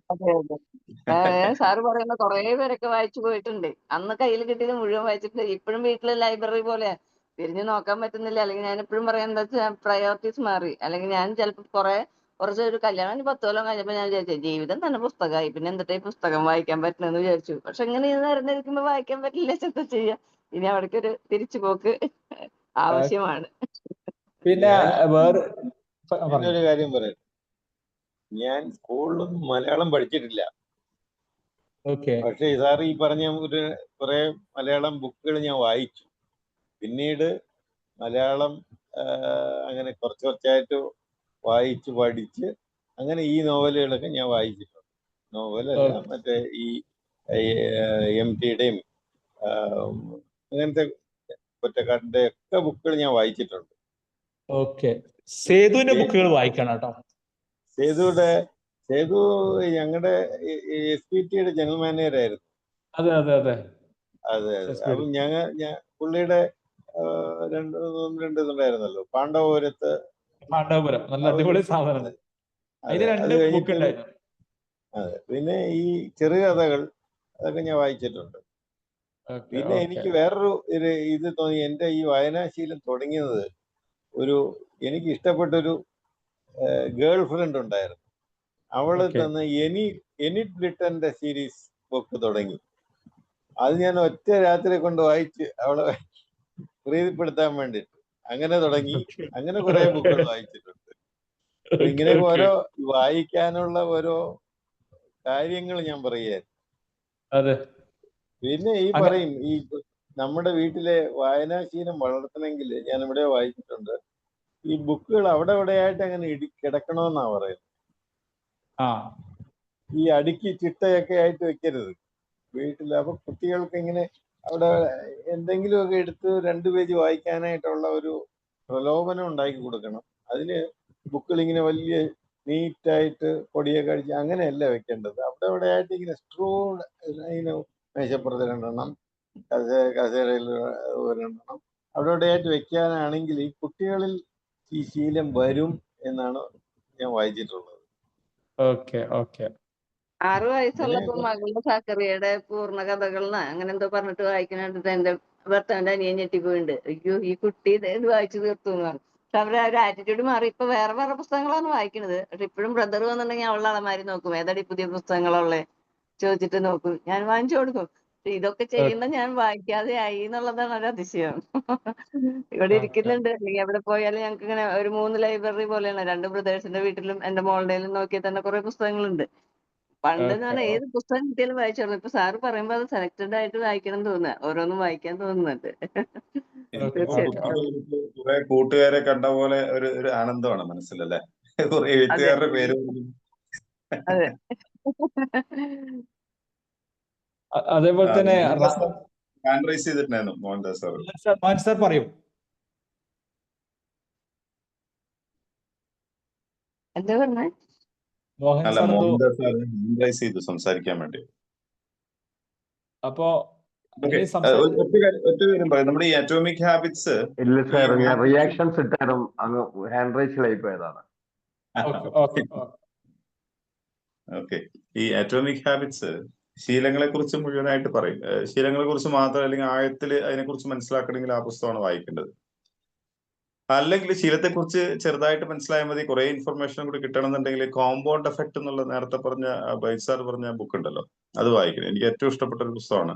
ഞാൻ ഈ നോവൽസ് അങ്ങനെ വായിക്കാറില്ല. ഞാൻ കൂടുതലും മോട്ടിവേഷൻ പുസ്തകങ്ങൾ മാത്രമേ വായിക്കാറുള്ളൂ. മാത്രമല്ല ഞാൻ ഒരു സീസൺഡ് റീഡറാണ്, പ്രാഗ്മാറ്റിക് റീഡർ എന്ന് വേണമെങ്കിൽ എന്നെ പറയാം. കാരണം ആവശ്യത്തിനനുസരിച്ച് വായിക്കുക എന്നുള്ളത്. ഞാൻ ഈ ക്ലാസ് ഒക്കെ എടുക്കുന്ന സമയത്ത് 21 ഡേയ്സിന്റെ അല്ലെങ്കിൽ ട്രെയിനിങ്ങുകളൊക്കെ എടുക്കുമ്പോൾ അതുമായിട്ടുള്ള ബന്ധപ്പെട്ട പുസ്തകങ്ങൾ മാത്രമേ വായിക്കുകയുള്ളൂ. പക്ഷെ അതിനർത്ഥം നോവലിനോട് വിരോധം അങ്ങനെയല്ല. അപ്പൊ ഞാൻ വിചാരിക്കുന്ന ആ സമയത്ത് ഇത് വായിക്കാം എന്നിട്ട് നോവലുകളൊക്കെ വായിച്ചിട്ടുണ്ട്. പക്ഷെ എന്നാലും ആ സമയത്ത് ഞാൻ കൂടുതലും ഫോക്കസ് ചെയ്യുന്നത് ഇത്തരം പുസ്തകങ്ങളാണ്. അപ്പോൾ കോമ്പൗണ്ട് എഫക്ട് എന്നുള്ള പുസ്തകം വായിച്ചിരിക്കേണ്ട ഒരു പുസ്തകമാണ്. അതിൽ കുറെ ഉദാഹരണങ്ങളുണ്ട്. നമ്മൾക്ക് ഞാൻ 1-2 ഉദാഹരണങ്ങൾ വളരെ പെട്ടെന്ന് പറയാം. നമുക്ക് സാധാരണ ഒരു പാർക്കിൽ, നമ്മളിങ്ങനെ കുട്ടികൾ കളിക്കുന്ന പാർക്കിൽ ഈ കുതിരയുണ്ട്, ഇങ്ങനെ തള്ളി കൊടുക്കുന്ന ഒരു സാധനം ഉണ്ട്, വട്ടത്തിൽ ഇങ്ങനെ കറങ്ങും. ചെറിയ കുട്ടികളെ നമ്മൾ കയറ്റിയിരുത്തും, ഇങ്ങനെ കറങ്ങും. അത് തുടക്കത്തിൽ കറക്കുമ്പോൾ ഭയങ്കര ടൈറ്റ് ആയിരിക്കും. നല്ല എഫേർട്ട് കൊടുത്തിട്ടായിരിക്കും നമ്മളിങ്ങനെ തള്ളി തള്ളി തള്ളി കൊണ്ടുപോകുക. വൺസ് അതിങ്ങനെ കറങ്ങി തുടങ്ങിയാൽ പിന്നെ നമ്മളിങ്ങനെ ഇങ്ങനെ ഇടയ്ക്ക് തൊട്ട് കൊടുത്താൽ മതി, അതങ്ങനെ തിരിഞ്ഞോളും. അപ്പൊ കുട്ടികൾ എൻജോയ് ചെയ്യും. എന്ന പോലെയാണ് ചില കാര്യങ്ങൾ ചെയ്യാൻ തുടങ്ങുമ്പോൾ നമുക്ക് ഭയങ്കര എഫേർട്ടാണ്. വൺസ് അത് ചെയ്ത് തുടങ്ങിയാല് പിന്നെ ഈ തൊട്ടുകൊടുത്ത പോലെ പതിയെ ചെയ്താലും നമുക്ക് ആ കാര്യങ്ങൾ ചെയ്യാൻ പറ്റും എന്നുള്ളതാണ്. നമുക്ക് നമ്മുടെ പെർസെപ്ഷൻ തന്നെ മാറി. നമുക്ക് ഇപ്പോ സ്പീഡ് റീഡിംഗ് ആണെങ്കിലും അതുപോലെ തന്നെ ഒരു ട്രെയിന് നിന്നിടത്ത് നിന്ന് എടുക്കുമ്പോൾ ഒരു ഫോഴ്സ് ഇല്ല, അതിന് ഏറ്റവും കൂടുതൽ ഇന്ധനം ആ സമയത്ത് ആവശ്യം വരുന്നുള്ളതാണ്. ആ വൺസ് അത് ഓടി തുടങ്ങിയ പിന്നെ പ്രശ്നമില്ല. എന്ന പോലെ നമുക്ക് ആ തുടങ്ങുമ്പോഴുള്ള ഒരു കാര്യത്തെക്കുറിച്ച് ഈ കോമ്പൗണ്ട് എഫക്റ്റിൽ പറയുന്നുണ്ട്. വേറൊരു കാര്യം പറയാം, നമ്മുടെ ഈ മൈൻഡ് ഷിഫ്റ്റ്. ഞാൻ ഈ കാര്യം പറഞ്ഞപ്പോൾ തന്നെ മനസ്സ് അടുത്ത ലെവലിലേക്ക് ഷിഫ്റ്റ് ആയിട്ടുണ്ടാവും. അതുപോലെ ഒരു കാര്യം പറയാം. ഒരു ബിൽഡിംഗ്, വലിയ ബിൽഡിംഗ്, 100 നിലയുണ്ടെന്ന് സങ്കല്പിക്കുക. അപ്പോ ഒരാളോട് പറയണ് തൊട്ടടുത്ത ബിൽഡിങ്ങിൽ, തൊട്ടടുത്താണത്, അപ്പൊ ഞാനൊരു പലകയിട്ട് തരാം, 100 നിലയുടെ മേലത്തെ കാര്യം പറയുന്നത്. ഞാൻ പലക ചെറുതിട്ട് തരാം, ഒന്ന് അങ്ങോട്ട് പോകുമെന്ന് ചോദിച്ചാൽ പുള്ളിക്ക് എന്തിന്, ഞാൻ എന്തിന് പോകണം ആ ബിൽഡിങ്ങിലേക്ക് എന്നൊരു ചോദ്യം. അദ്ദേഹത്തിനോട് പറയണ അവിടെ തീ കത്തുന്നുണ്ട്, അവിടെ ആളുകളെ രക്ഷിക്കണം പറയുമ്പോ ഞാൻ എന്തിനു രക്ഷിക്കണം, ഒന്നാമത് പോകണമെന്ന് ഞാൻ വീഴും, പിന്നെ അവിടെ പോയി തീയിലേക്ക് ഞാൻ എന്തിനു പോയി വീഴണം എന്ന് ചോദിക്കാം. മൂന്നാമത് നമ്മൾ പറയണേ, ആ വ്യക്തിയുടെ മോനോ മോളോ അവിടെ ഉണ്ട്, ആ മേളത്തെ നിലയിലാണ്, തീ കത്തുന്ന ഭാഗത്താണെന്ന് പറഞ്ഞാല് പിന്നെ നമ്മൾ മറക്കും, ആ പാലം മറക്കും, ദൂരം മറക്കും, നമുക്കുള്ള ആ ഒരു പ്രതിസന്ധികളും മുന്നിലുള്ള തടസ്സങ്ങളൊക്കെ മറന്ന് നമ്മൾ പോയി രക്ഷിക്കും എന്നാണ് ഇതിൽ പറയുന്നത്. നമ്മളവിടെ മനസ്സിലാക്കേണ്ട ഒരു കാര്യം, ഒരു കാര്യം ചെയ്യണമെങ്കിൽ എന്തിന് എന്ന് നമ്മൾ പലപ്പോഴും ചിന്തിക്കും. പക്ഷെ നമുക്കത് തീവ്രമായിട്ട് അത് ചെയ്തേ പറ്റൂ എന്ന് ചിന്ത വന്നാല് പിന്നെ നമ്മൾ അതിന് മറ്റുള്ള തടസ്സങ്ങളെ കുറിച്ചോ ഒരു കാര്യത്തെ കുറിച്ച് ചിന്തിക്കില്ല, നമ്മൾ ആ കാര്യം ചെയ്യും എന്നുള്ളതാണ്. അപ്പൊ ഇത്തരം ചിന്തകൾ നമ്മളിലേക്ക് തരുന്നത് ഇത്തരം പുസ്തകങ്ങളാണ്. പലർക്കും മോട്ടിവേഷൻ ബുക്ക് എന്ന് പറഞ്ഞാൽ അതിൽ കുറെ കാര്യങ്ങൾ പറയും, അതൊന്നും നമുക്ക് ചെയ്യാൻ പറ്റില്ല, അവരുടെ ഇഷ്ടത്തിന് ഓരോന്ന് പറഞ്ഞിട്ട് പോകുന്ന പറയും. പക്ഷെ ഇങ്ങനത്തെ ചെറിയ പോയിന്റുകൾ ഉണ്ടല്ലോ, അല്ലെങ്കിൽ അതിൽ പറയുന്ന ഈ കാര്യങ്ങൾ നമ്മുടെ മനസ്സിനെ വേറെ തലത്തിലേക്ക് മാറ്റിക്കൊണ്ടുപോകും എന്നുള്ളതാണ്. നമ്മുടെ ഈ ബൈജു സാർ പറഞ്ഞ പോലെ നമുക്ക് നോവലുകൾ വായിക്കുമ്പോൾ പല ജീവിതങ്ങൾ വായിക്കാൻ സാധിക്കും, ജീവിത സാഹചര്യങ്ങൾ നമുക്ക് വായിക്കാൻ സാധിക്കും, നമുക്ക് സ്വപ്നത്തിലൂടെ യാത്ര ചെയ്യാൻ സാധിക്കും. പക്ഷെ എങ്ങനെ ജീവിക്കണം എന്നുള്ള മാറ്റങ്ങൾ ഉണ്ടാക്കണമെങ്കിൽ നമ്മൾ സെൽഫ് ഹെൽപ്പ് ബുക്കാണ് വായിക്കേണ്ടത്. പക്ഷെ അത് മാത്രം വായിച്ച് ഒതുങ്ങിപ്പോരുത്, ഒരു മടുപ്പ് വരും. പിന്നെ പൊതുവെ സ്ത്രീകൾക്ക് ഈ മോട്ടിവേഷൻ ബുക്ക് ഇഷ്ടമല്ല കേട്ടോ, അത് അവരെ കുറ്റം പറഞ്ഞിട്ട് കാര്യമില്ല. പൊതുവെ അവര് ചിന്തിക്കുന്നത്, അവർക്ക് എന്താ പറയാ, ലോജിക്കലായിട്ടേ അങ്ങനെയൊക്കെയുള്ള കാര്യങ്ങൾ, ഈ നമ്മള് ഇല്ലാത്ത കാര്യങ്ങളൊക്കെ പറഞ്ഞ് അങ്ങനെ ചെയ്താൽ അങ്ങനെ ആവുന്നൊന്നും പറഞ്ഞ് അവർക്ക് ഇഷ്ടപ്പെടില്ല. ഞാൻ മിനിമമിന് വെച്ചുകൊണ്ട് തന്നെയാണ് പറഞ്ഞത്, ഹൃദയ മാമുണ്ട് ഇവിടെ, ഞാനത് കുറ്റപ്പെടുത്തുന്നതല്ല കേട്ടോ. പക്ഷെ അതല്ല ഞാൻ ഇതേപോലെ എപ്പോഴും പറയും, ഞാൻ കൂടെ കൊണ്ടുവരുമ്പോൾ കുറച്ച് 4 പേരെ കൊണ്ടുവരാന്ന് പറഞ്ഞാൽ ഞാൻ പറയാറുണ്ട്, എന്റെ മൈൻഡ് സെറ്റ് അല്ലെങ്കിൽ എന്നെ പോലെ ഞാൻ വേറെ ആളെ കണ്ടിട്ടില്ല, ഈവൻ എന്റെ മകളെ പോലും കണ്ടിട്ടില്ല. ഞാൻ എന്താ ചെയ്യാന്ന് ഞാൻ പറയും. അപ്പൊ ഞാനൊരു സ്ത്രീ എന്നുള്ള രീതിയിൽ ഞാൻ കാണാറില്ല, ജെന്യൂനായിട്ട് ഞാൻ എല്ലാ കാര്യങ്ങളിലും കാണാറുള്ളൂ. ഹ്യൂമൻ ബീയിങ്, അത്രേ ഉള്ളൂ. അത് തീർച്ചയായിട്ടും സാറ് പറഞ്ഞത് ശരിയാണ്. മോട്ടിവേഷൻ ക്ലാസ് ആയാലും വേറെ ഇത്തരം കാര്യങ്ങൾ, നിനക്ക് അവിടെ ഇരിക്കാൻ ഭ്രാന്തത, വാ കുട്ടി എന്ന് പറഞ്ഞു. ഇപ്പൊ ബൈജു സാറിനോട് ചോദിച്ചാൽ അറിയാം, എവിടെ വടകര എന്നറിയാതെ പോലും ഞാൻ വടകര എന്ന് പറഞ്ഞ 4ാമത്തെ പേര് കൊടുത്തത് ഞാനാ. അതായത് സായി സാറും സലീന മാമും വേറൊരു സലാം സാറും കൂടി ആണ് കാലത്ത് വരാറ്.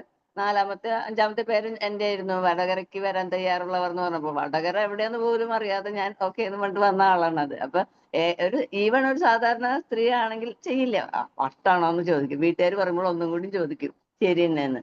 അപ്പൊ അങ്ങനെ സ്ത്രീകൾ അങ്ങനെ തന്നെയാണ്. അത് ഒരു സ്ത്രീ ആയതുകൊണ്ട് തന്നെ ഞാൻ അങ്ങനെ പറയാം. തീർച്ചയായും സാർ അല്ല, പറഞ്ഞത് ഞാൻ കറക്റ്റ്. ഒരു കുറവായിട്ട് പറഞ്ഞല്ല കേട്ടോ. പൊതുവെ അല്ല എല്ലാവർക്കും നോവൽസിനോടാണ് പൊതുവെ സ്ത്രീകൾക്ക് താല്പര്യം. പക്ഷെ എന്നോട് എനിക്ക് ഓർഡർ വരുന്നതൊക്കെ അങ്ങനെയാണ്. ഞാൻ ഇപ്പൊ ഇങ്ങനെ അങ്ങനെ ബുക്കുകളെ കുറിച്ചൊക്കെ പറഞ്ഞു കൊടുക്കുമ്പോഴാണ് ചിലരും ഇന്ന ഒരു പുസ്തകം ചെറുത് എന്നോട് ഇങ്ങനെ പറയാറില്ല. ഒരു പുസ്തകം മോട്ടിവേഷൻ ബുക്ക് ഒരു ചെറുത് അതിൽ വെക്കും, ഞാൻ ഒന്ന് വായിച്ചു നോക്കട്ടെ എന്ന് പറയും. അപ്പൊ വായിച്ചിട്ട് ഒരുപാട് എന്നോട് റൈറ്റ് ബ്രെയിൻ കൂടുതൽ ഫങ്ഷൻ ചെയ്യുന്നുണ്ടാണ്. അപ്പൊ പക്ഷെ വായിച്ചു തുടങ്ങിയാല് നമ്മൾ വായിക്കും. കാരണം അവർക്ക് എന്താ പറയുക, ജെന്യൂൻ ആയിട്ട് നടക്കുന്ന കാര്യം റിയൽ ആയിരിക്കണം. നമ്മൾ വെറുതെ പറഞ്ഞ് ആവശ്യമില്ലാത്ത കാര്യങ്ങൾ പറയുമ്പോൾ ഇഷ്ടപ്പെടാത്തതുകൊണ്ടാണ്. അപ്പോ എനിക്ക് തോന്നുന്നു സമയം അധികരിച്ചു തോന്നുന്നു. ഓക്കെ, അതേപോലെ തന്നെ തിങ്ക് ആൻഡ് ഗ്രോ റിച്ചും ഫൈസൽ സാർ പറഞ്ഞതിനോട് കൂട്ടിച്ചേർക്കുന്നു. തിങ്ക് ആൻഡ് ഗ്രോ റിച്ചും പിന്നെ നെപ്പോളിയൻ ഹിൽ പറയുന്നുണ്ട് 20 വർഷം 500 ആൾക്കാരുമായിട്ട് സംസാരിച്ചിട്ട് എഴുതിയ പുസ്തകമാണ് എന്നുള്ളത്. ഇതൊരു റിസർച്ച് പേപ്പർ പോലെയൊക്കെ പലപ്പോഴും തോന്നും. പക്ഷെ അങ്ങനെ പിന്നെ പലപ്പോഴും ഈ PDF വായിക്കുന്ന ഒരു ശീലമുണ്ട്. ശരിക്കും പറഞ്ഞാൽ ചെയ്യാൻ പാടില്ല എന്നുള്ളതാണ്. അപ്പം തിങ്ക് ആൻഡ് ഗ്രോ റിച്ചിനെ തന്നെ നമ്മൾ കൺസിഡർ ചെയ്യുമ്പോൾ നെപ്പോളിയൻ ഹിൽ എന്ന് പറയുന്ന വ്യക്തി 20 കൊല്ലം അതിന് മെനക്കെട്ടിട്ടുണ്ട്. അപ്പൊ നമ്മളൊരു വിദ്യ പഠിക്കുമ്പോൾ നമ്മളൊരു ഗുരുദക്ഷിണ, അതായത് നെപ്പോളിയൻ ഹില്ലിന്റെ ഇപ്പം റോയൽറ്റി ആയിട്ട് അദ്ദേഹത്തിന്റെ മക്കൾക്കോ അങ്ങനെയൊക്കെ കിട്ടുന്നുണ്ടാവും. അദ്ദേഹത്തിന്റെ ഒരു എഫേർട്ടിന് നമ്മൾ എന്ത് ചെയ്യണം, പലപ്പോഴും നമ്മൾ PDF വായിക്കുകയൊക്കെ ചെയ്തിട്ട് നമ്മൾ പലപ്പോഴും, ഞാൻ ഒരിക്കലും PDF അധികം പ്രൊമോട്ട് ചെയ്യാറില്ല, ഞാൻ ഇതന്നെ വാങ്ങാറാണ്. കാരണം അത് വായിക്കുമ്പോൾ നമ്മളൊരു ഗുരുനിന്ദയാണ് നമ്മൾ ചെയ്യാറെന്ന് തോന്നാറുണ്ട്.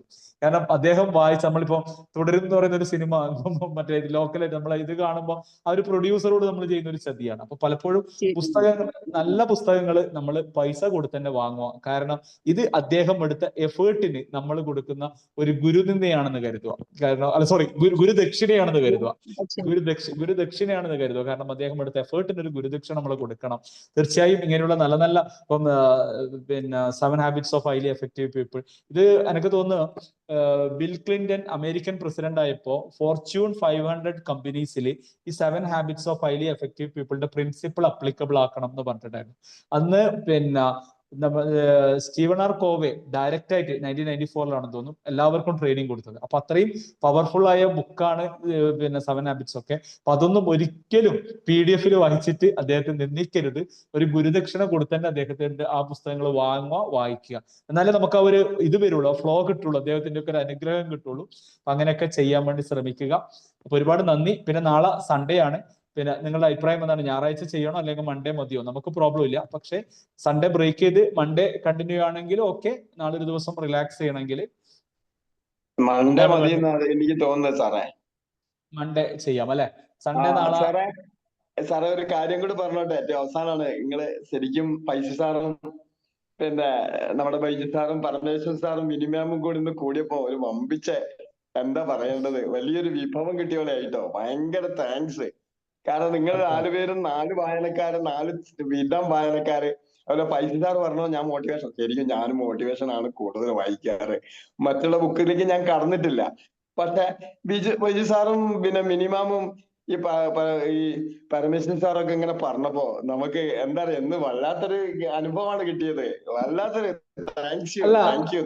എന്താ സാറേ, ഈ മോട്ടിവേഷൻ ബുക്ക് വായിക്കുമ്പോ നമുക്ക് കുറെ വായിക്കുമ്പോ ഒരു ബോറിംഗ് ഫീൽ ചെയ്യും. അപ്പൊ നമ്മൾ ഈ വായനയോട് കുറച്ച് ബാക്കോട്ടേക്ക് പോകാൻ ചാൻസ് ഉണ്ട്. ആ സമയം പിന്നെ ഇങ്ങനെയുള്ള നോവലുകൾ വായിക്കുമ്പോൾ ഒരു കുറച്ചൊരു പിന്നെ ചേഞ്ച്, മൈൻഡിനെ ഒന്ന് ചേഞ്ച് ചെയ്യുമ്പോൾ, പിന്നെ ഞാനും മോട്ടിവേഷൻ ബുക്കാണ് വായിച്ചത്. പക്ഷെ ഒരു പരിധി കഴിഞ്ഞപ്പോ പായസം കുടിക്കുമ്പോ കുറെ അതെ, ഞാനും കുറെ മോട്ടിവേഷൻ ബുക്ക് വായിച്ചപ്പോ ഒരു ബ്ലോക്ക് വന്നു എല്ലാറ്റിലും. അപ്പൊ ഒരു ചേഞ്ച് ചെയ്യാൻ വേണ്ടിയാണ് ലൈബ്രറികളിൽ ഇങ്ങനെയുള്ള ബുക്കുകൾ വായിക്കുമ്പോൾ നമുക്ക് ആദ്യം എന്ത് ചെയ്യും, മോട്ടിവേഷനിലേക്ക് പോകാൻ നമ്മൾക്ക് തോന്നും. നമുക്ക് ആ റീഡിങ്ങിൽ ഒരു ബ്ലോക്ക് വരുമ്പോൾ, മോട്ടിവേഷൻ ബുക്കുകൾ ബ്ലോക്ക് വരുമ്പോൾ നമ്മൾ നോവൽ സാഹിത്യങ്ങളിലേക്കൊക്കെ പോവുകയാണെങ്കിൽ നമുക്ക് ഒന്നും കൂടി ആവേശമായിട്ട് ഇതിലേക്ക് തിരിച്ചു വരാൻ വേണ്ടി പറ്റും, ഈ പുസ്തകങ്ങളിലേക്ക്. അപ്പൊ അതിന് നല്ലൊരു ഇതാണ്. അപ്പൊ ഇടയ്ക്ക് വായിക്കുക ഇങ്ങനെയുള്ള സാധനങ്ങൾ, അതും അറിയണല്ലോ. VKN പറഞ്ഞപ്പോഴാണ് എനിക്ക് വായിച്ച കഥയുടെ പേര് ഓർമ്മയില്ല. പക്ഷെ VKN പറയുന്നുണ്ട്, VKN കല്യാണം കഴിഞ്ഞിട്ട് പിറ്റേ ദിവസത്തെ അനുഭവം പറയുന്നുണ്ട്.